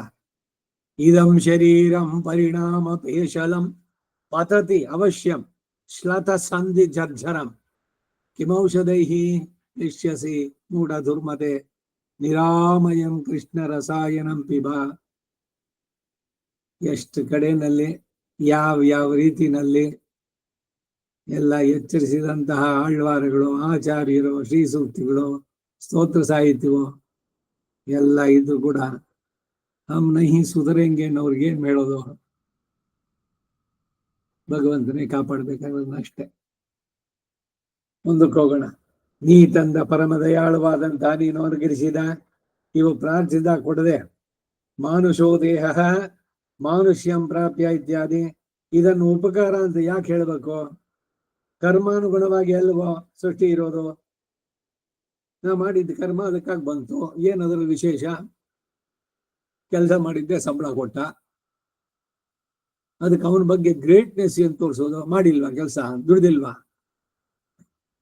ಹಾಗೆ ಅವನೆಲ್ಲ ಅವನ ಒಬ್ಬರು ಕೊಡ್ಬೇಕು, ನಾ ಮಾಡಿಲ್ವಾ? ಆ ಥರದಲ್ಲೂ ಯಾವ ಸಂದರ್ಭದಲ್ಲೂ ಹಾಗೆ ಹೇಳೋಗಿಲ್ಲ. You cannot command with God. ಕರ್ಮಾನುಗುಣವಾಗಿ ಅಲ್ವಾ ಸೃಷ್ಟಿ ಇರೋದು ಅಂತ ಕೇಳಿದ್ರೆ, ಸೃಷ್ಟಿಸುವುದು ಕರ್ಮವನ್ನ ಕಟಾಕ್ಷಿಸಿ ಆಗೋದಾದ್ರೂ ಕೂಡ ಯೋಗ ಪದ್ಯವು ಅನುಗ್ರಹ ಕಾರ್ಯ. ವಿಶೇಷಿತಾನ್ ಅವಿಶೇಷಿತಾನ್ ಪ್ರಳಯ ಸೀಮನಿ ಸಂಸರತಃ ಕರಣ ಕಳೇಬರೈ ಘಟಯಿತು ದಯಮಾನ ಮನಃ. ಎಲ್ಲದೂ ಕೂಡ ಶ್ರುತಿ ಸ್ಮೃತಿ ಇವುಗಳಿಂದಾನೇ ಕೊಟ್ಟು ಉದಾಹರಣೆಗಳನ್ನು ಹೇಳ್ತಾ ಇದ್ದಾರೆ. ಒಂದೊಂದು ಕಾಲಗಳಲ್ಲಿ ಸೆರೆಯನ್ನ ಕಳೆದು ಹಾಕಿ ಬಿಟ್ಟು ಬಿಡುವಂತೆ ತನ್ನ ದಯೆಯಿಂದಲೇ ಸೃಷ್ಟಿಸ್ತಾನಷ್ಟೆ. ಆಕ್ಕ ಎನ್ ಬಳಿ ಉಳಲ್ವೇನ್, ನೀನು ಒಂದನ್ನ ನೆನೆದು ದೇಹವನ್ನು ಕೊಟ್ಟೆ, ನಾನು ಅದರ ದಾರಿಯಲ್ಲೇ ಹೋದೆ. ದೇಹದ ದಾರಿ ಏನು? ದೇಹವೇ ನಾನು. ಆ ದೇಹವನ್ನು ಚೆನ್ನಾಗಿ ಇಟ್ಕೊಳ್ಳೋದೇನೆ, ಎಲ್ಲ ಚೆನ್ನಾಗಿ ತಿಂದು ಉಟ್ಟು ತೊಟ್ಟು ಮಟ್ಟು ಅಂತ ಹೇಳ್ತಾರಲ್ಲ, ಅದೇ ಆ ದಾರಿನಲ್ಲೇ ಹೋದೆ. ತೆಪ್ಪವನ್ನ ತಳ್ಳಿ ಹಾಕಿ ಹೋಗಿ ಭಗವಂತವನ್ನ ಅನುಭವಿಸಬೇಕಾಗಿರುವಾಗ ಶರೀರ ಚೆನ್ನಾಗಿಲ್ಲ ಎಂದು ನೀರಿನ ಕಾಲುವೆ ಮುಖಾಂತರ ಹೋಗಿ ಸಮುದ್ರವನ್ನ ಸೇರುವಂತೆ ಕೂಡ ಉದಾಹರಣೆಗಳು ಎಷ್ಟು ಸುಂದರವಾಗಿದೆ ನೋಡಿ. ನದಿಯಲ್ಲಿದೆ ತೆಪ್ಪ, ಆ ಕೈಯ ಹರಿಗೋಲು ಕೈಯ ತೆಪ್ಪ ಅಂತ ಒಂದು ಹಾಡು ಹೇಳ್ತಾ ಇದ್ರು. ತೆಪ್ಪವನ್ನ ನಡೆಸಬೇಕು. ಯಾಕೆ? ಈ ಗಡಿಯಿಂದ ಆ ಗಡಿಗೆ ಸೇರ್ಬೇಕು. ಈ ಕಡೆ ಈ ತುದಿಯಿಂದ ಆ ತುದಿಗೆ ದಡ, ಈ ದಡದಿಂದ ಆ ದಡಕ್ಕೆ. ಅವನನ್ನೇ ನೀನೇ ಅಂಬಿಗನಾಗೋ ನನಗೆ ದಾಟ್ಸೋನು ನೀನು. ಕೈವರ್ತಕೆ ಕೇಶವೇ ಅಲ್ಲಿ ಪ್ರಾರ್ಥನೆ ಮಾಡದಂತೆ. ಅದು ರಣ ನದಿ, ಇದು ಸಂಸಾರ ನದಿ. ಭೀಷ್ಮ ದ್ರೋಣ ದಡ ಜಯದ್ರಥ ಜಲ ಗಾಂಧಾರ ನೀಲೋತ್ಪಲ ಶಲ್ಯಗ್ರಾಹವತಿ ಕೃಪೇಣವೇನಿ ಕರ್ಣೇನ ವೇಲಾಕುಲ ಅಶ್ವತ್ಥಾಮ ವಿಕರ್ಣ ಘೋರಮಕರ ದುರ್ಯೋಧನ ಸೋತ್ತೀರ್ಣ ಖಲು ಪಾಂಡವೈ ರಣನದಿ ಕೈವರ್ತಕೆ ಕೇಶವೇ. ಪಾಂಡವರು ಈ ರಣನದಿ ಅದನ್ನು ದಾಟಿದ್ದು ಕೇಶವನ ಕೃಪೆಯಿಂದ. ಅಂಬಿಗನಾಗಿ ಅವನು. ಅಂಬಿಗ, ನಾನಿನ್ನ ನಂಬಿದೆ, ಜಗದಪ್ಪ ರಮಣನ ನಂಬಿದೆ. ತುಂಬಿದ ಹರಿಗೋಲು ಅಂಬಿಗ. ಅದಕ್ಕೆ ಬರುವಂತಹದ್ದೆಲ್ಲ ಏನು? ಈ ಅಹಂಕಾರ, ಮಮಕಾರ, ಸುಳಿಗಳು, ಮೊಸಳೆಗಳು, ನೀರೊಳಗಡೆ ಇರೋ ಕಲ್ಲು ಬಂಡೆಗಳು, ಇದಕ್ಕೇನಾದ್ರು ತಗುಲಿದ್ರೆ ಚೂರ ಹೋಗುತ್ತೆ. ಇದರಲ್ಲಿ ಬಹಳ ನಾಜೂಕಾಗಿ ಎಲ್ಲೂ ಯಾವ ಅಪಘಾತಗಳು ಉಳಿದಂತೆ ಅನಾಯಾಸವಾಗಿ ಈ ದಡದಿಂದ ಆ ದಡಕ್ಕೆ ಸೇರಿಸ್ಬೇಕು ನಮ್ಮನ್ನ. ಅದಕ್ಕೆ ಆ ಭಗವಂತನ ಪ್ರಾರ್ಥನೆ ಮಾಡಬೇಕು, ಸಂಸಾರ ನದಿಯನ್ನ ದಾಟಿಸೋದಕ್ಕೆ.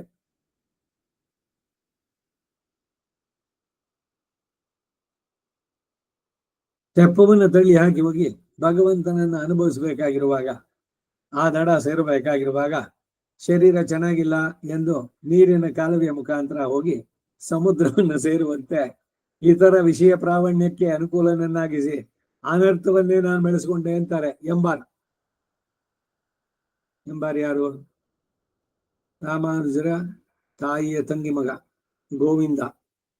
ಎಂಬೆರುಮಾನಾರ್ ಅಂತ ಹೆಸರು ಕೊಟ್ರು.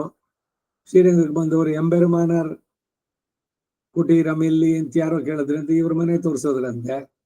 ಅವ್ರು ಬಂದ್ಬಿಟ್ಟು, ಅಯ್ಯೋ ನಾನಲ್ಲ ಎಂಬೆರುಮಾನಾರ್, ಅಲ್ಲಿದ್ದಾರೆ ರಾಮಾನುಜರು ಅಂತ ಹೇಳ್ಬಿಟ್ಟು ಇವರು ರಾಮಾನುಜರ ಹತ್ರ ಹೋಗಿ, ನಿಮ್ಮ ಹೆಸರೇ, ನನ್ನ ಹೆಸರು ಬೇಡ, ಅದನ್ನ ಸ್ವಲ್ಪ ಮೊಟ್ಟುಗೊಳಿಸಿ ಅಂತ ಹೇಳಿ ಎಂಬಾರ ಅಂತ ಇಟ್ಕೊಂಡ್ರು. ಅವ್ರು ಹೇಳಿದ್ರಂತೆ ಏನು ಅಂತಂದ್ರೆ, ಭಗವಂತ ಕರ್ಣ ಕಳೆಯ ಬರ ಕೊಟ್ಟಿದ್ದಾನೆ, ಶರೀರ ಇಂದ್ರಿಯ ಇವುಗಳನ್ನು ಉಪಯೋಗಿಸಿ ವಿವೇಕದಿಂದ ಸರಿಯಾದ ಮಾರ್ಗದಲ್ಲಿ ಶ್ರುತಿ ಸ್ಮೃತಿಗಳು ತಿಳಿಸಿದಂತ ರೀತಿನಲ್ಲಿ ಬಾಳಿ ನೇರವಾಗಿ ಭಗವಂತನ ಪಡೆಯೋದು. ಅದು ಬಿಟ್ಬಿಟ್ಟು ಅವನು ಕೊಟ್ಟಿದ್ದು ಅಯ್ಯೋ ಬೇಡ ಇದು ಅಂತೇಳಿ ಒಂದು ಕಾಲುವೆನಲ್ಲಿ ಈಜ್ಕೊಂಡು ಹೋಗಿ ಕಡೆಗೆ ಅದರಲ್ಲಿ ಆ ಮಹಾಪ್ರವಾಹದಲ್ಲಿ ಸೇರ್ಕೊಂಡು ಸಮುದ್ರ ಸೇರಿದಂತೆ, ಸಂಸಾರ ಸಮುದ್ರಕ್ಕೆ ಬಂದು ಸೇರಿದಂತೆ. ನಿಮ್ಗೆ ಅಲ್ಲೇ ಯಾರು ಹಿಡ್ಕೊಳ್ತಾರೆ? ಪ್ರವಾಹದಲ್ಲಿ ಕೊಚ್ಚಿಕೊಂಡು ಹೋಗ ನರಿಯಂಪೋಲೆ ಅಂತಾರೆ ತಿರುಮಂಗ ಆಳ್ವಾರ್. ನಂದಾ ನರಗತ್ತು ಆ ಪದ್ನ ಹೇಳ್ಬೇಕಾದ್ರೆ ಇರುಪಾಡು, ಎರಡು ಕಡೆನೂ ಇರೋ ಕೊಳ್ಳಿ, ಅದ್ರ ಮಧ್ಯದಲ್ಲಿ ಇರುವ ಇರುವೆ ಅಂತಾಗಿದೆ ನನ್ನ ಸ್ಥಿತಿ. ಈ ಸಂಸಾರ ಅನ್ನೋದಷ್ಟು ಸಂಸಾರದ ಸುಖ. ಯಾವಾಗ ಈ ಕಡೆಯಿಂದನೂ ಹೊತ್ತು ಬರ್ತಾ ಇದೆ, ಆ ಕಡೆಯಿಂದನೂ ಬರ್ತಿದೆ, ಸುಟ್ಟೋಗೋದಷ್ಟೇ, ಕಡೆಗೆ ನಾಶವಾಗೋದು. ಪಾಂಬೋಡುವರೆ ಕೂರೆಯಿಲೆ, ಒಂದು ಕುಕ್ಕೆ ಅದ್ರೊಳಗಡೆ ಕೂರಿಸ್ಬಿಟ್ಟು ನಾವು ಅದ್ರೊಳಗಡೆ ಇದೆ, ಅದ್ರ ಜೊತೆ ಇದ್ರೆ ಎಷ್ಟು ನೆಮ್ಮದಿಯಾಗಿದೆ. ಸಂಸಾರದ ಸುಖ ಇದು ಅಂತ ವರ್ಣನೆ ಇಲ್ಲ. ಆ ರೀತಿ ಸಮುದ್ರಕ್ಕೆ ಹೋಗಿ ಸೇರುವಂತೆ ಬರೀ ವಿಷಯ ಪ್ರಾವಣ್ಯಕ್ಕೆ ಅನುಕೂಲನನ್ನಾಗಿಸಿ ಇಂದ್ರಿಯಗಳನ್ನ ತೃಪ್ತಿಗೊಳಿಸೋದ್ರಲ್ಲೇನೇ ಸಿದ್ಧರಾಗಿ, ಓ ನನಗೆ ಅದಿಷ್ಟ ಇಲ್ಲ, ನನ್ಗೆ ಹಂಗಿರ್ಬೇಕು, ನನ್ಗಿದ್ ಬಿಸಿಯಾಗಿರ್ಬೇಕು, ನನಗೆ ನಾನು ಪರ್ಟಿಕ್ಯುಲರ್ ನೋಡೋ ಸೀರಿಯಲ್ಲು ಇವ್ರೆಲ್ಲ ಬೇರೆಯವರೆಲ್ಲ ನೋಡ್ತಾರೆ, ಅದಕ್ಕೆ ನನಗೆ ಸಪರೇಟ್ ಆಗಿ ಟಿವಿ ತಗೊಂಡ್ಬಿಡು, ನನ್ನ ರೂಮ್ನಲ್ಲಿ ಅದನ್ನ ಇಟ್ಕೊಂಡು ನನಗೆ ಒಂದು ಸಪರೇಟ್ ಆಗಿ. ಇಂದ್ರಿಯಗಳಿಗೆ ಎಷ್ಟು ವಶರಾಗಿ ನಾವು ನಮ್ಮ ಜೀವನ ವ್ಯರ್ಥ ಮಾಡ್ಕೊಳ್ತೀವಿ ಅನ್ನೋದನ್ನ ಎಂಬಾರು ಬಹಳ ಸುಂದರವಾಗಿ ಇಲ್ಲಿ ತಿಳಿಸಿದ್ದಾರೆ. ಹಾಗೆ ಸ್ವರೂಪ ಜ್ಞಾನ ಹುಟ್ಟಿದ ಮೇಲೆ ವೆನ್ನಾಳ್ ಸಂಸಾರದಲ್ಲಿ ಇರುತ್ತಿರುವ ಸ್ಥಿತಿ ಅದು ಹೇಗಿದೆ ಅಂದ್ರೆ ಸೀತೆ ಲಂಕೆಯಲ್ಲಿ ಇದ್ದಂತೆ ತೋರುತ್ತಿದೆ ಇವರಿಗೆ. ಸೀತೆ ಲಂಕೆಯಲ್ಲಿ ಸಂತೋಷವಾಗಿದ್ಲ? ಭಗವದ್ ವಿಶ್ಲೇಷದೊಡನೆ ಇರೋದ್ರಿಂದ ಬೆಂಕಿಯನ್ನು ಹಚ್ಚಿದಂತೆ ಇರುತ್ತಿದೆ ದಿವಸಗಳು. ಹೊರವರು ನಾಳು ಕೂಡ ಹೇಗಿದೆ ಅಂದ್ರೆ ಬೆಂಕಿಯ ಮಧ್ಯೆ ಇರುವಂಗೆ. ನೋಯ್ ಜನ್ಮ ಶ್ರೀ ಭರತಾಳ್ವಾನನ ವ್ಯಾಧಿಯೋ ಚಾತುರ್ಥಿಕ ಜ್ವರವಲ್ಲೂ ಅಷ್ಟೇ, ಅದು ರಾಮ ವಿರಹದಿಂದ ಆದದ್ದು ತಾನೆ. ರಾಮನ ವಿರಹ ಭರತ ಆಳ್ವಾನ್ ಅಂದ್ರು ಅವನು ಒಂದು ಆಳ್ವಾನ್ ಪಟ್ಟಕ್ಕೇರಿಸಿದ್ದು. ಯಾಕೆಂದ್ರೆ ಅವನಿಗೆ ರಾಮನಿಂದ ಬಿಟ್ಟಿರದೆ ಒಂದೊಂದು ದಿನ ಒಂದೊಂದು ಯುಗವಾಗಿ ಕಾಣ್ತಾ ಇದೆ. ರಾಮನಿಗೆ ಪ್ರದಕ್ಷಿಣೆ ಮಾಡಿ ಅವನ ಪಾದಕ್ಕೆ ತಲೆ ಮೇಲೆ ಇಟ್ಕೊಂಡು 14 ವರ್ಷ ನಿನ್ನ ಆಣತಿಯಂತೆ ಕಾಯ್ತೀನಿ ನಾನು. 14 ವರ್ಷ ಮುಗಿದು 15ನೇ ತಾರೀಕು ಬೆಳಗ್ಗೆ ಸೂರ್ಯೋದಯದಲ್ಲಿ ನಿನ್ನನ್ನು ನಾನು ಕಾಣದೇ ಇದ್ರೆ ನಿನ್ನ ಪಾದದಾಣೆ ನಾನು ಪ್ರಾಯೋಪವೇಶ ಮಾಡ್ತೇನೆ, ಇದು ಸತ್ಯ, ನಿನ್ನಾಣೆ ಸತ್ಯ ಅಂತ ಹೇಳಿ ಶಪಥ ಮಾಡೋಟೋದಗಿದ್ದವನು. ಆ 14 ವರ್ಷ ಅವನು ಕಳೆದ ದಿವಸ ಹೆಂಗೆ ಸಂತೋಷವಾಗಿದ್ನ? ಅಣ್ಣ ಏನಿಲ್ಲ, ನಾನೇ ಇವಾಗ ರಾಜ, ನಂಗೆ ಹೇಗೊಬ್ಬ ಕೈಗೊಬ್ಬ ಕಾಲಿಗೊಬ್ಬ ಆಳು ಎಲ್ಲ ಇಟ್ಕೊಂಡು ಏನು ಮದ್ಯ ಅದ್ದು ಇದ್ದು ಕುಡಿದು ಮನಸ್ಸಿಗೆ ಬಂದಷ್ಟು ಭೋಗಗಳೆಲ್ಲ ಹೆಣ್ಣು ಹೊನ್ನು ಮಣ್ಣು ಎಲ್ಲದ್ರ ಜೊತೆನಲ್ಲೂ ಸೇರಿ ಇರ್ಬೋದಿತ್ತಲ್ಲ. ಹಾಗಿದ್ನು ರಾಮ ಕಾಡಿನಲ್ಲಿ ಹೇಗೆ ಮಲಗ್ತಾನೆ, ನನಗೆ ಮಂಚ ಹಾಸಿಗೆ ಯಾವುದು ಬೇಡ, ನೆಲದ ಮೇಲೆ ಮಲಗೋದು. ಕಾಡಿನಲ್ಲಿ ಅವನ ಹೆಂಗೆ ಬಾಳದ್ನು ಹಾಗೆ ನಾಡಿನಲ್ಲಿ ನಂದಿ ಗ್ರಾಮದಲ್ಲಿ ಭರತ ಇದ್ದಿದ್ದು ಹಾಗೆ. ತಾನು ಜಟೆ ಕಟ್ಟಿ ನಾರುಮುಡಿಯನ್ನ ಧರಿಸಿ ರಾಮನಿಗೂ ಮಿಗಿಲಾಗಿ ನಡೆಸಿದ್ದವನವನು. ಆ ಭರತಾಳ್ವಾನಿಗೆ ಜ್ವರ ಬಂದಿದ್ದು ಯಾವುದರಿಂದ? ಏನೋ ಅವನು ಪ್ರಬತಲ ಪ್ರಾಚೀನ ಕರ್ಮ, ಅದು ವ್ಯಾಧಿ ರೂಪದಿಂದ ಬಂದಿದ್ದು. ಆ ಜ್ವರ ಈ ಜ್ವರ ಏನೇನೋ ಜ್ವರಗಳು ಹೇಳ್ತಲ್ಲ, ಆ ರೀತಿ ಇದು ಚಾತುರ್ಥಿಕ ಜ್ವರ ಅಲ್ಲೂ ಎಷ್ಟೇ ಇದು ರಾಮ ವಿರಹದಿಂದ ಉಂಟಾಗುತ್ತಾನೆ. ಹಾಗೆ ಇವರ ವ್ಯಾಧಿಯು ಪ್ರಸಿದ್ಧವಾದದ್ದು ಅಂತ ಕಾಣಿ ಅಂತಾರೆ. ಹೀಗೆ ಒಂದೊಂದು ಪಾಶುರವನ್ನ ಇವರು ಅನುಭವಿಸಿ ಹೇಳುವಂತಹದ್ದು. ಈಡಿನಲ್ಲಿ ವಿಯ್ಯ ತೀರುವಂತೆ ವಿನಹಳೈ ವೇರ್ ಅರಪ್ಪ ಇಂದೆ ರಾಕ್ಷಸಾನಾಂ ಕ್ಷಯಂ ಕೃತ್ವ ಸೂದಯಿತ್ವಾ ಚ ರಾವಣಂ ಲಂಕಾಂ ಉನ್ಮೂಲಿತಂ ಕೃತ್ಯ ಕದಾ ದ್ರಕ್ಷತಿ ಮಾಂಪತಿ. ಸೀತೆ ಬಯಸ್ತಾ ಇದ್ದಿದ್ದು ಯಾವಾಗ ರಾಮವ್ರತಾನೋ, ಯಾವಾಗ ಈ ರಾವಣನನ್ನ ಅವನ ಮೂಲಬಲ ರಾಕ್ಷಸರು ಎಲ್ಲರನ್ನ ಸಂಹಾರ ಮಾಡಿ ನನ್ನನ್ನ ಯಾವಾಗ ರಕ್ಷಿಸ್ತಾನೋ ಅಂತ ಪ್ರತಿ ಕ್ಷಣ ಅವಳು ಮೊರೆ ಇಡ್ತಾ ಇದ್ದಂತೆ ಇವರು ಕೂಡ ಆ ರೀತಿ ಆಶಿಸಿ ಅಗಲಿಕೆಯ ದುಃಖಕ್ಕೆ ಕಾರಣವಾದಂತಹ ಅವಿದ್ಯಾದಿಗಳನ್ನ ವಾಸನೆಯೊಡನೆ ನಾಶ ಮಾಡಿ ಪಾಯಿಂದೆನ್ನೆ ಕೋಪವು ತೋರುತ್ತದೆ. ಸರ್ವಶಕ್ತನೊಬ್ಬನು ಮಾಡುವುದನ್ನ ನಾನು ಮಾಡಬಲ್ಲೆನೋ ಎನ್ನಾಳ್, ನನಗೆ ಈಗಲೇ ಪಡೆದು ಬಿಡಬೇಕು ಎಂಬ ಅಪೇಕ್ಷೆ ಇಲ್ಲ. ಇಂಥ ದಿನ ನೀನು ಪಡೆಯಬಲ್ಲೆ ಎಂದು ಒಂದು ದಿನವನ್ನ ನೀನು ನಿಷ್ಕರ್ಷೆ ಮಾಡಿಬಿಟ್ರು ಸಾಕು. ಅದು ನಮ್ಮದು ವಿಧಿವಾಹಯೇ. ವೈಕುಂಠ ಸೇರೋದು ನಮ್ಮ ಬರ್ತ್ ರೈಟ್ ಅಂತಾರೆ ಇವರು. ಇಂಥ ದಿನ ನೀನು ಪಡಿತೀಯ ಅಂತ ಒಂದು ಅಶ್ಯೂರೆನ್ಸ್. ಪೂರ್ಣೆ ಚತುರ್ದಶೇ ವರ್ಷೇ ಖಂಡಿತ ಬರ್ತೀನೋ ಭರತ. 14 ವರ್ಷ ಮುಗಿದ ಮಾರನೇ ದಿನ ನಾನು ಅಲ್ಲಿ ಇರ್ತೀನಿ ಇಂದ. ಅದಕ್ಕೆ ವಿಭೀಷಣ ರಾವಣನ ವಧೆ ಆಯ್ತು, ಎಲ್ಲ ಆಯ್ತು. ನೀನೀಗ ನನ್ನನ್ನ ಲಂಕೆಗೆ ಅಧಿಪತಿಯಾಗಿ ಮಾಡಿದೆ. ನನ್ನ ಆತಿಥ್ಯವನ್ನ ನೀನು ಸ್ವೀಕರಿಸಿ ಒಂದ್ ದಿವಸ ಚೆನ್ನಾಗಿ ನನ್ನ ಜೊತೆ ಒಂದಷ್ಟು ದಿವಸ ಇದ್ದು ಆಮೇಲೆ ನಿಧಾನಕ್ಕೆ ಹೋಗ್ಬೋದು. ವಿಭೀಷಣ, ಅದಕ್ಕೆಲ್ಲ ಸಮಯ ಇಲ್ಲ. ನೀನು ಇಷ್ಟು ಪ್ರೀತಿಯಿಂದ ಹೇಳುದಿಲ್ಲ, ನನಗೆ ಅದೆಲ್ಲ ಬಂದಂತ ಆಯ್ತು.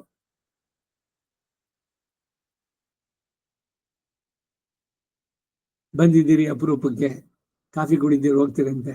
ಕಾಫಿ ಮಾಡ್ಬಿಡ್ತೀನಿ ಅಂತ ಅಂದ್ಬಿಟ್ಟು ಇವ್ರು ಬಾಯಿನಲ್ಲಿ, ಅಯ್ಯೋ ಬೇಡ ನೀವ್ ಹೇಳಿದ್ರಲ್ಲ ಕಾಫಿ ಕುಡ್ದಂಗ ಆಯ್ತು ಅಂತ. ಅಯ್ಯೋ ಮಾಡ್ಬಿಡ್ತಾ ಇದ್ದೆ ನಾನು. ಈ ರೀತಿ ಉಪಚಾರವೋ?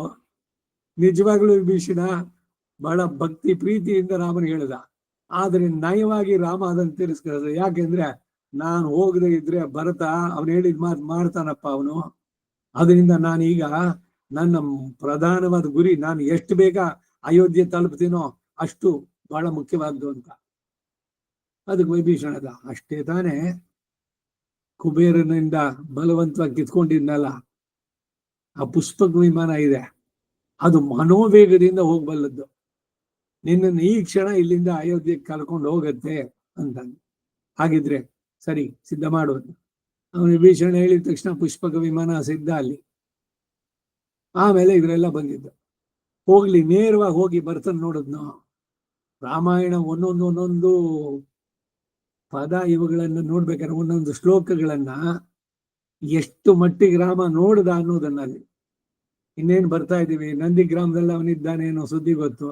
ಶರಭಂಗರ ಆಶ್ರಮದಲ್ಲಿ ಇಳಿಬೇಕಾರೆ ಆಂಜನೇಯ ನೀನು ಮೊದ್ಲು ಹೋಗು, ಭರತ ಏನ್ ಮಾಡ್ತಾ ಇದ್ದ ನೋಡು. ಯಾಕೆಂದ್ರೆ ಇಷ್ಟು ವರ್ಷ 14 ವರ್ಷ ರಾಜ್ಯಭಾರ ಮಾಡಿದ್ದು, ಅದನ್ನ ಬಿಟ್ಟು ಮತ್ತೆ ಬರೋಕ್ ಇಷ್ಟ ಇಲ್ಲ. ಅಂದ್ರೆ ಅವನೇ ರಾಜನ ಕಂಟಿನ್ಯೂ ಆಗ್ಲಿ. ಅವನ ಮನಸ್ಸಿನಲ್ಲಿ ಏನಿದೆ ಅನ್ನೋದನ್ನ ತಿಳಿ ನೀನು. ಆಮೇಲೆ ನಾ ಬರ್ತಾ ಇದ್ದೀನಿ ನೀನ್ ಜಡು. ಇಲ್ದಿದ್ರೆ ನಾನು ಹಿಂಗೆ ಕಾಡಿನಲ್ಲೇ ಇದ್ದು ಬಿಡ್ತೀನಿ ನಾನು. ಇನ್ನೊಂದು ಸಂದೇಶ ಅವನು ಕೊಡು. 14 ವರ್ಷ ಆದ್ಮೇಲೆ ಅವನು ಶಪಥ ಮಾಡಿದ್ದಂತೆ ಎಲ್ಲೋ ಪ್ರಾಯೋಗಿಕ ಮಾಡ್ಕೊಂಡ್ಬಿಟ್ರೆ ಅಂತ ಮೊದಲು ಸಂದೇಶ ಕಳಿಸಿದ್ದು. ನೇರವಾಗಿ ರಾಮನನ್ನು ನೋಡಿದ್ರೆ ಆ ನೋಡಿದ ಆನಂದದಲ್ಲಿ ಅವನಿಗೆ ಹಾರ್ಟ್ ಅಟ್ಯಾಕ್ ಆಗ್ಬಿಟ್ರೆ ಭರತನಿಗೆ. ಈ ಎಲ್ಲ ಕಾರಣದಿಂದ ಹನುಮನನ್ನು ಮೊದಲು ಕಳಿಸಿದ್ರು. ಬರ್ತಾ ಇರೋದು ಪುಷ್ಪಕ ವಿಮಾನದಲ್ಲಿ. ಬಂದು ಅಲ್ಲಿ ಹೇಳು ರಾಮ ಕ್ಷೇಮವಾಗಿದ್ದಾನೆ ಅಂತ ಇವನ ಆಕಾಶದಲ್ಲಿ ಹೇಳಿದ ತಕ್ಷಣ ಭರತ ಆ ಶಬ್ದ ಕೇಳಿದ ತಕ್ಷಣ ಮೂರ್ಛಿತನಾಗ್ಬಿಟ್ಟ. ಇನ್ ರಾಮನನ್ನೇ ನೇರವಾಗಿ ನೋಡಿದ್ರೆ ಏನಾಗ್ತಾ ಇತ್ತು? ಅದಕ್ಕಾಗಿ ಆಂಜನೇಯ ಹೇಳ್ದ, ಇದು ಶರಭಂಗ ಸುತೀಕ್ಷ್ಣ ಇವ್ರದ್ದು ಆಶ್ರಮ ಮೊದ್ಲು ಹೋಗಿ ಬಂದಿದ್ದಲ್ಲ, ಬರ್ತಾನೋ ಅಲ್ಲಿ ಇಳಿದಿದ್ದಾನೆ, ಅಲ್ಲಿಂದ ಬರ್ತಾನೆ ಅನ್ನೋ ಸಂದೇಶವನ್ನ ಕಳಿಸಿದ್ದು. ಎಷ್ಟೆಲ್ಲ ವಿಷಯಗಳಲ್ಲಿ ಅವನು ಕಳಿಸಿದ ಸಂದೇಶ ಹನುಮಂತನಿಂದ. ಅವನೆಂತವನು? ಬುದ್ಧಿರ್ಬಲಂ ಯಶೋಧೈರ್ಯಂ ನಿರ್ಭಯತ್ವ ಮರೋಗತ ಅಜಾಡ್ಯಂ ವಾಗ್ಪಡುತ್ವಂಚ. ಅಂತಹ ಸಮರ್ಥ. ಎಷ್ಟು ಚೆನ್ನಾಗಿ ಅವನ ಕೆಲಸಗಳನ್ನ ನಿರ್ವಹಿಸಿದ್ದು ದೂತನಾಗಿ. ಭರತನಿಗೆ ಈ ಸುದ್ದಿ ರಾಮ ಬರ್ತಿದ್ದಾನೆ ಅಂತ ಕೇಳಿದ ತಕ್ಷಣನೇ ಅವನು ಆನಂದದಿಂದ ಆ ಹನುಮಂತನನ್ನು ಆಲಂಗಿಸ್ಕೊಂಡು, ನಿನಗೆ ನಾನು ಏನನ್ನು ಕೊಡ್ಲಿ, ಈ ಒಂದು ಸುದ್ದಿ ಕೊಟ್ಟಿಯಲ್ಲ ಅದಕ್ಕೆ ಅಂತ. ಏನೋ ಒಂದು ಸಂದೇಶ ಒಳ್ಳೇದು ತಂದಿದ ತಕ್ಷಣ ಅವನಿಗೇನೋ ಟಿಪ್ಸ್ ಕೊಡಲ್ವೇ? ಹಾಗೆ ಅಲ್ಲೂ ಕೂಡ ಇದು ಮಾಡ್ತಾ ಇದ್ರು. ಈಗ ಸೀತೆ ಒಂದು ಚಂದ್ರಹಾರ ಪಟ್ಟಾಭಿಷೇಕದ ಇದರಲ್ಲಿ ಅವಳು ಇದನ್ನ ಇಟ್ಕೊಂಡು ಹನುಮಂತನ ಮುಖ ನೋಡಿ ರಾಮನ ಮುಖ ನೋಡೋದು. ಹೃದಯ ಸುಬಗೆ ನಿನಗೆ ಯಾರು ಇಷ್ಟನೋ, ಯಾರು ಅದಕ್ಕೆ ನಿಜವಾಗ್ಲು ಡಿಸರ್ವಿಂಗ್ ಪರ್ಸನ್ ಅನ್ಸುತ್ತೋ ಕೊಡು ಅಂತ ರಾಮ ಹೇಳಿದ್ಮೇಲೆ ಹನುಮಂತನಿಗೆ ಅದು ಕೊಟ್ಲು. ಅವಳಿಗೇನು ಅಂದ್ರೆ, ನನಗೆ ಇಷ್ಟೆಲ್ಲ ರಾಮ ಇದ್ದಾನೇನೋ ಸಂದೇಶ ಕೊಟ್ಟು ನನಗೆ ನಿರಾಶೆಯಿಂದ ನನ್ನ ಜಡೆಯಿಂದಾನೇ ನಾನು ನೇತಾಕೊಂಡು ಪ್ರಾಣ ಬಿಡ್ಬೇಕು ಅಂತ ಇದ್ದಾಗ ನನಗೆ ಜೀವವನ್ನು ಕೊಟ್ಟವನವನು. ಅವನಿಗೇನನ್ನಾರು ಕೊಡ್ಬೇಕು, ಅವನನ್ನು ಯಾವ ರೀತಿನಾರು ಸನ್ಮಾನಿಸ್ಬೇಕು ಅಂತ ಬಹಳವಾಗಿತ್ತು ಸೀತೆಗೆ. ಈ ರೀತಿ ಒಂದೊಂದು ಘಟನೆಗಳು ಇದರಲ್ಲಿ. ಹಾಗೆ ಅಗಲಿಕೆಯ ದುಃಖ, ಅದಕ್ಕೆ ಕಾರಣವಾದಂತಹ ಅವಿದ್ಯಾದಿಗಳನ್ನ ವಾಸನೆಯೊಡನೆ ನಾಶ ಮಾಡಿ ಪಾಯಿಂದೆನ್ನೆನ್ನೆ ಕೋಪವು ತೋರುತ್ತೆ. ಸರ್ವಶಕ್ತನೊಬ್ಬ ಮಾಡುವುದನ್ನ ನಾನು ಮಾಡಬಲ್ಲೆನೋ ನನಗೆ ಈಗಲೇ ಪಡೆದು ಬಿಡಬೇಕು ಎಂಬ ಅಪೇಕ್ಷೆ ಇಲ್ಲ. ಇಂಥ ದಿನ ನೀ ಬರ್ತೀಯಾ ಅಂತಂದ್ರೆ ಸಾಕು, ಭರತನ ಶರಣಾಗತಿ. ಪೂರ್ಣೇ ಚತುರ್ದಶೇ ವರ್ಷ ಅಂತ ಹೇಳಿದಂತೆ ಯಾನ್ ನೀ ಕೊಟ್ಟ ಉಪಕರಣಗಳನ್ನ ಇತರ ವಿಷಯಗಳ ಪ್ರಾವಣ್ಯಕ್ಕೆ, ಉಪಕರಣ ಏನು, ಕರ್ಣ ಕಳೆಬರಗಳು, ಅದನ್ನ ವಿಷಯಗಳ ಪ್ರಾವಣ್ಯಕ್ಕೆ ಅನುಗುಣವಾಗಿ ಅನರ್ಥವನ್ನು ಸುತ್ತಿ ಹಾಕಿಕೊಂಡಂತ ನಾನು ಬೆಳೆಸಿಕೊಂಡ ಅನರ್ಥಕ್ಕೆ ನಾಶದ ರೀತಿಯನ್ನು ಹೇಳು ಎಂದು ನಿರ್ಬಂಧಿಸಬಹುದಾದಂತ ಇರುವ ನಿನ್ನನ್ನ ನೀನು ಅನುಗ್ರಹಿಸಿದ ಅಭೀಷ್ಟಾರ್ಥವನ್ನ ಸಾಧನವನ್ನ ನಾಶ ಮಾಡಿಕೊಂಡ ಮೇಲೆ ಒಂದು ಕೂಡುವನೆ, ಇನ್ನು ನಿನ್ನನ್ನು ಸೇರುವುದೇ ಎಂಬ ಒಂದು ವಿಷಯ ಉಂಟು. ತಂದೆ ಮಗನಿಗೆ ಅಮೂಲ್ಯವಾದ ಏನೋ ಅಂತ ಇಟ್ಕೊಟ್ರು. ಏನು ಈಗಿನ ಕಾಲಕ್ಕೆ ಮೊಬೈಲ್ ಅಂತಾನೆ ಇಟ್ಕೊಂಡ, ಇದು ಸ್ಮಾರ್ಟ್ ಫೋನ್ ಕೊಡೋ, ಇದರಲ್ಲಿ ಇಂಥದ್ದಿದೆ ಫೆಸಿಲಿಟೀಸು, ಇದು ಇಂಥದ್ದನ್ನು ನೀನು ಉಪಯೋಗಿಸಬಹುದು ಅಂತ ಎಲ್ಲ ಕೊಟ್ಟಿದ್ದನ್ನ ಇವನು ಕೈ ಜಾರಿಸಿ ಕೆಳಗೆ ಬೀಳಿಸಿ ಅದನ್ನು ಒಡೆದು ಅದು ಚೂರಾಗಿ, ಆಮೇಲೆ ಅಪ್ಪ ಏನ್ ಹೇಳ್ತಾನೆ, ನಿನಗೆ ಎಲ್ಲ ವಿವೇಕದಿಂದ ಸರಿಯಾಗಿ ಉಪಯೋಗಿಸ್ಕೊಳಕ್ಕಾಗ್ಲಿ ಅಂತ ಕೊಟ್ಟೆ, ನೀನೇನ್ ಮಾಡ್ಕೊಂಡೆ? ಹಾಗೆ ಭಗವಂತ ನಮಗೆ ಕೇಳ್ತಾನಂತೆ, ನಿನಗೆ ಇಂದ್ರಿಯಗಳನ್ನು ಕೊಟ್ಟೆ, ಕರ್ಣಗಳನ್ನು ಕೊಟ್ಟೆ, ಯಾವ ರೀತಿ ಉಪಯೋಗಿಸ್ಕೊಂಡಿದ್ ನೀನು? ವಿವೇಕ ಇರದೆ ಕೇಶವಂ, ಅದಕ್ಕಾಯ್ತೆ ಅವರಿವರನ್ನ ಬೈಯೋದಕ್ಕೆ ಉಪಯೋಗಿಸಿದೆ ನಾಲ್ಗೇನ. ಒಂದೊಂದು ಇಂದ್ರಿಯಗಳು ಕೂಡ ನನ್ನಿಂದ ದೂರವಾಗಿ ಬರೀ ವಿಷಯಗಳು, ಇಂದ್ರಿಯಗಳು, ಅವುಗಳಿಗೆ ತೃಪ್ತಿ ಬಳಸೋದಕ್ಕೇನೆ ಪ್ರಯತ್ನ ಮಾಡಿದೆಯಲ್ಲ, ವ್ಯರ್ಥ ಮಾಡ್ಕೊಂಡೆಲ್ಲೋ ಜೀವನವನ್ನ ಅಂತಂದಂತೆ. ಹಾಗಿದ್ದಾಗ ಒಂದು ಕೂಡುವನೆ, ಇನ್ನು ನಿನ್ನನ್ನು ಸೇರುವುದು ಎಂಬ ಒಂದು ವಿಷಯ ಉಂಟೋ ಎಂದು ನಿರಾಶರಾಗುತ್ತಾರೆ ಎಂದು ಹಿಂದಿನ ಆಚಾರ್ಯರುಗಳ ನಿರ್ವಾಹ. ಎಂಬೆರುಮಾನವರು ನಿರಾಶರಾದರೆ ನಂತರ ಒಬ್ರು ಮುಗಿದು ಹೋಗ್ತಾರೆ ಅಷ್ಟೇ. ಅಯ್ಯೋ ನಮ್ದೆಲ್ಲ ಇಟ್ಟೇರಿ, ನಮ್ಗೆಲ್ಲ ಸಾಧ್ಯ ಆಗತ್ತೆ, ಅಯ್ಯೋ ಅವರೇನೋ ಮಾಡಿದ್ರು, ಏನೋ ನಾವು ಅವ್ರೆಷ್ಟು ಇರೋಕ್ಕಾಗತ್ತ, ಬಿಡಿ ಇದೆಲ್ಲ ನಮ್ ಕೈನೆಲ್ಲ ಆಗೋಣ. ಹೀಗದ್ದವ್ರು ಯಾರು ಉದ್ಧಾರ ಆಗ್ತಾರ? ಬಾಳಿನಲ್ಲಿ ನಿರಾಶಾವಾದ ಇದೆಯಲ್ಲ, ಅದು ನಾಶ ಮಾಡದ್ ನಮ್ಮನ್ನ. ಆಶಾವಾದಿಗಳಾಗಿರ್ಬೇಕು. 99 ಸಲಿ ಬಿದ್ರು ಕೂಡ 100ನೇ ಸಲಿ ನಾನು ಹತ್ಬಹುದು, ಜಯ ಸಿಗಬಹುದು ನನಗೆ ಅಂತ ಪ್ರಯತ್ನದಲ್ಲಿ ಇರ್ಬೇಕು.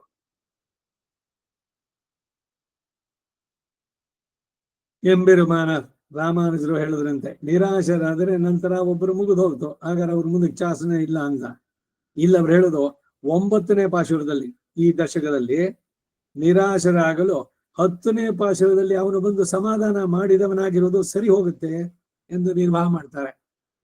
ನಾನು ಬಂದು ನಿನ್ನನ್ನು ಸೇರುವುದಕ್ಕಾಗಿ ನೀನು ನಿಷ್ಕರಿಸಿರುವ ದಿನವನ್ನು ಇಲ್ಲಿ ಹೇಳು ಅಂತಾರೆ. ಯಾವತ್ತು ನಾನು ನಿನ್ನನ್ನು ಸೇರ್ಬಹುದು? ನನ್ಗೆ ಆ ಯೋಗ್ಯತೆ ಇಲ್ಲ, ನೀ ಕೊಟ್ಟೆ ಚಾನ್ಸು, ಅದನ್ನ ನಾನು ಸರಿಯಾಗಿ ಉಪಯೋಗಿಸ್ಕೊಳ್ಳಿಲ್ಲ. ಯಾವಾಗ ಸಾಧಿಸ್ಬೋದಾಗಿತ್ತೋ ಅವಾಗ ಏನೂ ಮಾಡ್ಲಿಲ್ಲ. ಈಗ ಮಾಡೋಣ ಅಂತ ಅನ್ಸುತ್ತೆ, ವಯಸ್ಸಾಯ್ತು, ಏನೂ ಮಾಡಕ್ಕಾಗಲ್ಲ. ಇಂಥ ಸ್ಥಿತಿನಲ್ಲಿರೋ ನನ್ನ ಸ್ಥಿತಿ, ನನ್ನ ಗತಿ ಏನು ಮುಂದಕ್ಕೆ ಅಂತಂದ್ರೆ, ಇವರ ಈ ಆರ್ತನಾದ ಇದೆಯಲ್ಲ ಅದನ್ನ ಕೇಳಿ ಹೇಳ್ತಾನೆ 9ನೇ ಪಾಶುರದಲ್ಲಿ, ನಿಮಗೂ ಅವಕಾಶ ಇದೆ. It is never too late ಇಲ್ಲ, ಈಗಲೂ ಕೂಡ ನಿಮಗೆ ಅವಕಾಶ ಇದೆ ಅಂತ ಆಶಾವಾದಿಯಾಗಿ ಭಗವಂತ ನಮ್ಮನ್ನು ಅನುಗ್ರಹಿಸ್ತಾನೆ ಅಂತ ಇದು ರಾಮಾನುಜರ ಕಾಮೆಂಟ್ರಿ. ಅದನ್ನ ಇಲ್ಲಿ ಹೇಳಿದ್ರು. 2ನೇ ಪಾಶುರಕ್ಕೆ ಹೋಗೋಣ. 1ನೇ ಪಾಶುರಕ್ಕೆ ಆಗೋಯ್ತು ಹಂಗಂತೆ. 2ஆம் பாட்டு. உம்முடைய உடம்பு கொண்டு நாம் இருந்த இடத்தை வந்து கிட்டி மாட்டித்திலீராகில் நம் உடம்பை கொண்டு நீர் இருந்த விடத்தை வந்து கிட்டினோமே, வாமன வேஷத்தை கொண்டு மகாபலி முன்னே வந்து நின்றோமே, அங்கே கிட்ட மாட்டித்திரீரோ என்ன ಅದಕ್ಕೂ ತಪ್ಪಿನೇನ್ ಎನ್ಗಿರ. 2ನೇ ಪಾಶುರ. ಅದಕ್ಕೊಂದು ಇಂಟ್ರೊಡಕ್ಷನ್ ಇದು. ನಿಮ್ಮ ಶರೀರದಿಂದಲೇ ನಾವಿದ್ದ ಸ್ಥಳಕ್ಕೆ ನೀವು ಬಂದು ಸೇರುವುದಕ್ಕೆ ಆಗದಿದ್ದಲ್ಲಿ ನಮ್ಮ ಶರೀರದಿಂದಲೇ ನೀವಿದ್ದ ಸ್ಥಳಕ್ಕೆ ನಾವೇ ಬಂದು ಸೇರಿದ್ವಷ್ಟೇ. ಅವನ್ ಮಾತಿದೆ, ಮೊಹಮ್ಮದ್ ಮೌಂಟೇನ್ ಹತ್ರಕೋಬೇಕಂತೆ. ಇವನು ಹೋಗ್ಲಿಲ್ಲ ಅಂದ್ರೆ ಆ ಮೌಂಟೇನೇ ಮೊಹಮ್ಮದ್ ಇರೋ ಜಾಗಕ್ಕೆ ಬರ್ಬೇಕಂತೆ. ಒಂದು ನಾಣ್ಣುಡಿ ಇರೋ ಹಾಗೆ ನಿಮಗೆ ಶರೀರ ಇದ್ದ ಜಾಗದಲ್ಲೇ ನಾವಿದ್ದ ಸ್ಥಳಕ್ಕೆ ನೀವು ಬರಬೇಕು ಅಂತ ಪ್ರಯತ್ನ ಪಡಬೇಕಾಗಿತ್ತು. ಅದು ನೀವು ಮಾಡಲಿಲ್ಲ. ಅದಕ್ಕಾಗಿ ನಮ್ಮ ಶರೀರದಿಂದಲೇ ನೀವಿದ್ದ ಸ್ಥಳಕ್ಕೆ ನಾವೇ ಬಂದು ಸೇರಿದವಷ್ಟೇ. ವಾಮನ ವೇಷವನ್ನು ಹೊಂದಿ ಮಹಾಬಲಿಯ ಮುಂದೆ ಬಂದು ನಿಂತೆ ಅಷ್ಟೇ. ಅಲ್ಲಿಗೆ ಬರಬಾರ್ದಾಗಿತ್ತೋ ಅಂತ ಕೇಳಿದ್ರೆ ಅದಕ್ಕೂ ನಾನು ತಪ್ಪದನಲ್ಲ ಅಂತಾರಂತೆ ಈ ಪಾಶುರದಲ್ಲಿ. ವನ್ಮಾವಯ್ಯಮಳಂದ ಯನ್ವಾಮನ நின் பன்மாமாய பல்பிறவியில் படிகின்னையான் தொன்மாவல் வினை தொடர்களை முதல் அறிந்து நின் மாதாள் சேர்ந்து நிற்பது என் ஞான் கொலோ. ಪ್ರತಿಪದಾರ್ಥ ವನ್ ಕಾಠಿಣ್ಯದಿಂದ ಬಲಿಷ್ಠವಾದಂತಹ, ಮಾ ವಿಶಾಲವಾದ, ವಯ್ಯಂ ಭೂಮಿಯನ್ನ ಅಳೆದುಕೊಂಡಂತಹ, ಯಂ ವಾಮನ ನಮ್ಮ ವಾಮನ ಮೂರ್ತಿಯೇ. ಈ ನಮ್ಮ ವಾಮನ ಅಂತ ಹೇಳಿದಲ್ಲ, ಆ ಸಂಬಂಧ ಭಗವಂತನ ಜೊತೆ ಬೆಳೆಸ್ಕೊಂಡ್ರೆ ನಮ್ಮ ಉದ್ಧಾರ ಆಗೋಗುತ್ತೆ. ಅವನು ನಮ್ಮವನು ಭಗವಂತ, ನಾವು ಅವನಿಗೆ ಸೇರಿದವರು. ಶ್ರೀ ಸೀತಾ ಲಕ್ಷ್ಮಣ ಭರತ ಶತ್ರುಘ್ನ ಹನುಮತ್ ಸಮೇತ ಶ್ರೀ ರಾಮಚಂದ್ರ ವರದ ಪ್ರಭೋ ವಯಂ ತವಾಸ್ಮಃ ಅಥವಾ ಅಹಂ ತವಾಸ್ಮಿ, ನಾನು ನಿನ್ನವನು. ವಯಂ ರಕ್ಷ ಅಥವಾ ಮಾಂ ರಕ್ಷ, ಸಿಂಗ್ಯುಲರ್ ಪ್ಲೂರಲ್ ನಲ್ಲಿ. ನನ್ನನ್ನು ರಕ್ಷಿಸು ಅಥವಾ ನಮ್ಮನ್ನು ರಕ್ಷಿಸು ಅಂತ ಒಂದು ಸಲ ಕೇಳಿದ್ರೆ ಸಾಕಂತೆ. ಸಕೃದೇವ ಪ್ರಪನ್ನಾಯ ತವಾಸ್ಮೀತಿ ಚ ಯಾಚತೆ ಅಭಯಂ ಸರ್ವಭೂತೇಭ್ಯೋ ದದಾಮಿ ಏತದ್ ವ್ರತಂ ಮಮ ಅಂತವನು ಶರಣಾಗತರ ರಕ್ಷೈಕ ವ್ರತಿ ಒಂದು ಸಲ ಹೇಳಿದ್ರೆ ಸಾಕು. ಸುಗ್ರೀವ, ವಿಭೀಷಣ ನನ್ನಲ್ಲಿ ಶರಣಾಗಿದ್ದಾನೆ, ನನ್ನನ್ನು ರಕ್ಷಿಸು ಬಂದಿದ್ದಾನೆ. ನಾನು ಯಾರೇ ಆಗಲಿ, ವಿಭೀಷಣ ಅಂತಲ್ಲ, ಯಾರಾದ್ರೂ ನನ್ನಲ್ಲಿ ಬಂದು ಹೇ ರಾಮ ನಾನು ನಿನ್ನವನು, ನನ್ನನ್ನು ರಕ್ಷಿಸೋದು ಕೇಳ್ಬಿಟ್ರೆ, ಯಾರೇ ಆಗಲಿ, ಅಭಯಂ ಸರ್ವಭೂತೇಭ್ಯೋ ದದಾಮಿ, ಇದು ಏತದ್ವ್ರತಮ್ಮ, ಇದು ನನ್ನ ವ್ರತ. ಅದರಿಂದ ವಿಭೀಷಣ ಅಂತ ಯಾಕೆ ಮಾಡ್ತೀಯ? ಒಂದ್ ವೇಳೆ ರಾವಣ ಬಂದ್ರು ಅವನ್ನೂ ನಾನು ರಕ್ಷಣೆ ಮಾಡ್ತೀನಿ. ಅವನ್ ಏನ್ ಮಾಡಿದ ತಪ್ಪು ಅದೆಲ್ಲ ಬಿಟ್ಬಿಡೆ. ಅವನ್ ಮಾಡಿದ್ದಕ್ಕೇನು ಒಂದು ತಲೆ ದಂಡ ಅಷ್ಟೇ, ಅವನು ಮರಣದಂಡನೇನೆ. ನರದಾರ ಪರಿಗ್ರಹಕ್ಕೆ ಏನು ಅಂದ್ರೆ ಮರಣದಂಡನೆ ಶಿಕ್ಷೆ. ಆದ್ರೆ ನಾನು ಅವನನ್ನು ಕ್ಷಮಿಸ್ತೇನೆ, ಅವನನ್ನು ರಕ್ಷಿಸ್ತೇನೆ. ಇದು ನನ್ನ ಮಾತು. ರಾಮೋದ್ವಿರ್ನಾಭಿಭಾಷತೆ. ಹೀಗೆ ಪರಮ ಕಾರುಣಿಕನಾದವನು ಅವಸರ ಪ್ರತೀಕ್ಷೆ. ಒಂದು ಸಲ ಏನಾರು ನನ್ನ ಕಡೆ ತಿರುಗಿ ನನ್ನನ್ನು ರಕ್ಷಿಸು ಅಂತ ಕೇಳುತ್ತಾನೋ ಅಂತ ಕಾಯ್ತಾ ಇರ್ತಾನಂತೆ. ನಾವೆಂತ ಭಂಡರು ಅಂತಂದ್ರೆ, ಇಷ್ಟೆಲ್ಲ ತಿಳಿದ್ರು ಕೂಡ ಅಯ್ಯೋ ನೀನಿರು, ನಾವಿಲ್ಲಿ ಇಂದ್ರಿಯಗಳನ್ನ ತೃಪ್ತಿಗೊಳಿಸೋದ್ರಲ್ಲಿ ಇದ್ದೀವಿ, ಹೊಸ ಹೊಸ ಸ್ವೀಟ್ಗಳನ್ನು ತಿನ್ಬೇಕು, ಇನ್ನೆಲ್ಲ ಹೋಗ ಮಾಲ್ ಸುತ್ತಬೇಕು, ಏನೋ ಹೊಸ ಅಂಗಡಿ ಶುರುವಾಗಿದೆಯಂತೆ, ಅದ್ ನೋಡ್ಬೇಕು ಇದ್ ನೋಡ್ಬೇಕು ಅಂತ ನೀ ಬರೋದು ಬೇಡ ನಮ್ಮ ಹತ್ರಕ್ಕೆ ಅಂತ ಅವನನ್ನ ತಳ್ಳಿ ದೂರ ಮಾಡಿ ಹೋಗ್ತಾ ಇದ್ರೆ ಅದು ಅವನ್ ತಪ್ಪೆ.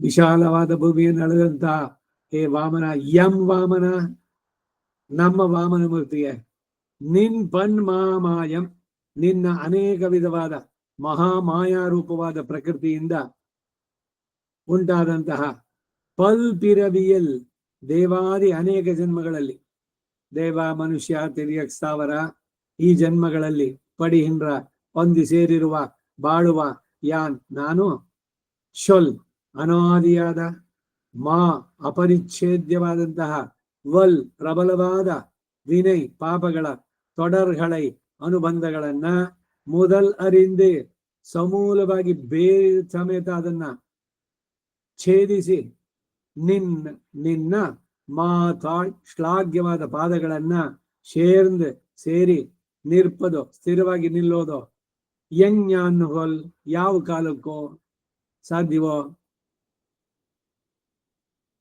ಭಗವಂತನನ್ನು ಸೇರಬೇಕು ಅನ್ನೋ ಬಯಕೆ, ಆದರೆ ನಾ ಮಾಡಿದ ಕರ್ಮಗಳು ನಿನ್ನ ಹತ್ರ ಬರೋಕ್ ಬಿಡ್ತಾ ಇಲ್ಲ.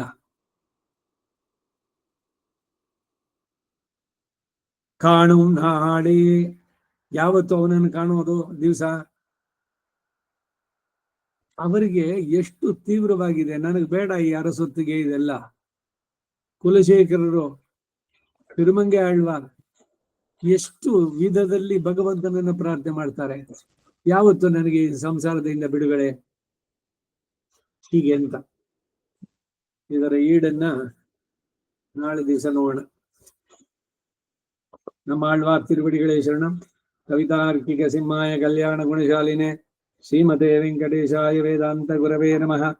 ವಾದಿದ್ವಿಪಶಿರೋಭಂಗ ಪಂಚಾನನ ಪರಾಕ್ರಮಃ ಶ್ರೀಮಾನ್ ವೆಂಕಟನಾಥಾರ್ಯ ಸ್ಥಿರಂ ವಿಜಯತಾಂಬವಿ. ಶ್ರೀಮತೆ ನಿಗಮಾಂತ ಮಹಾದೇಶಿಕಾಯ ನಮಃ. ಸರ್ವಂ ಶ್ರೀ ವಾಸುದೇವಾರ್ಪಣಮಸ್ತು.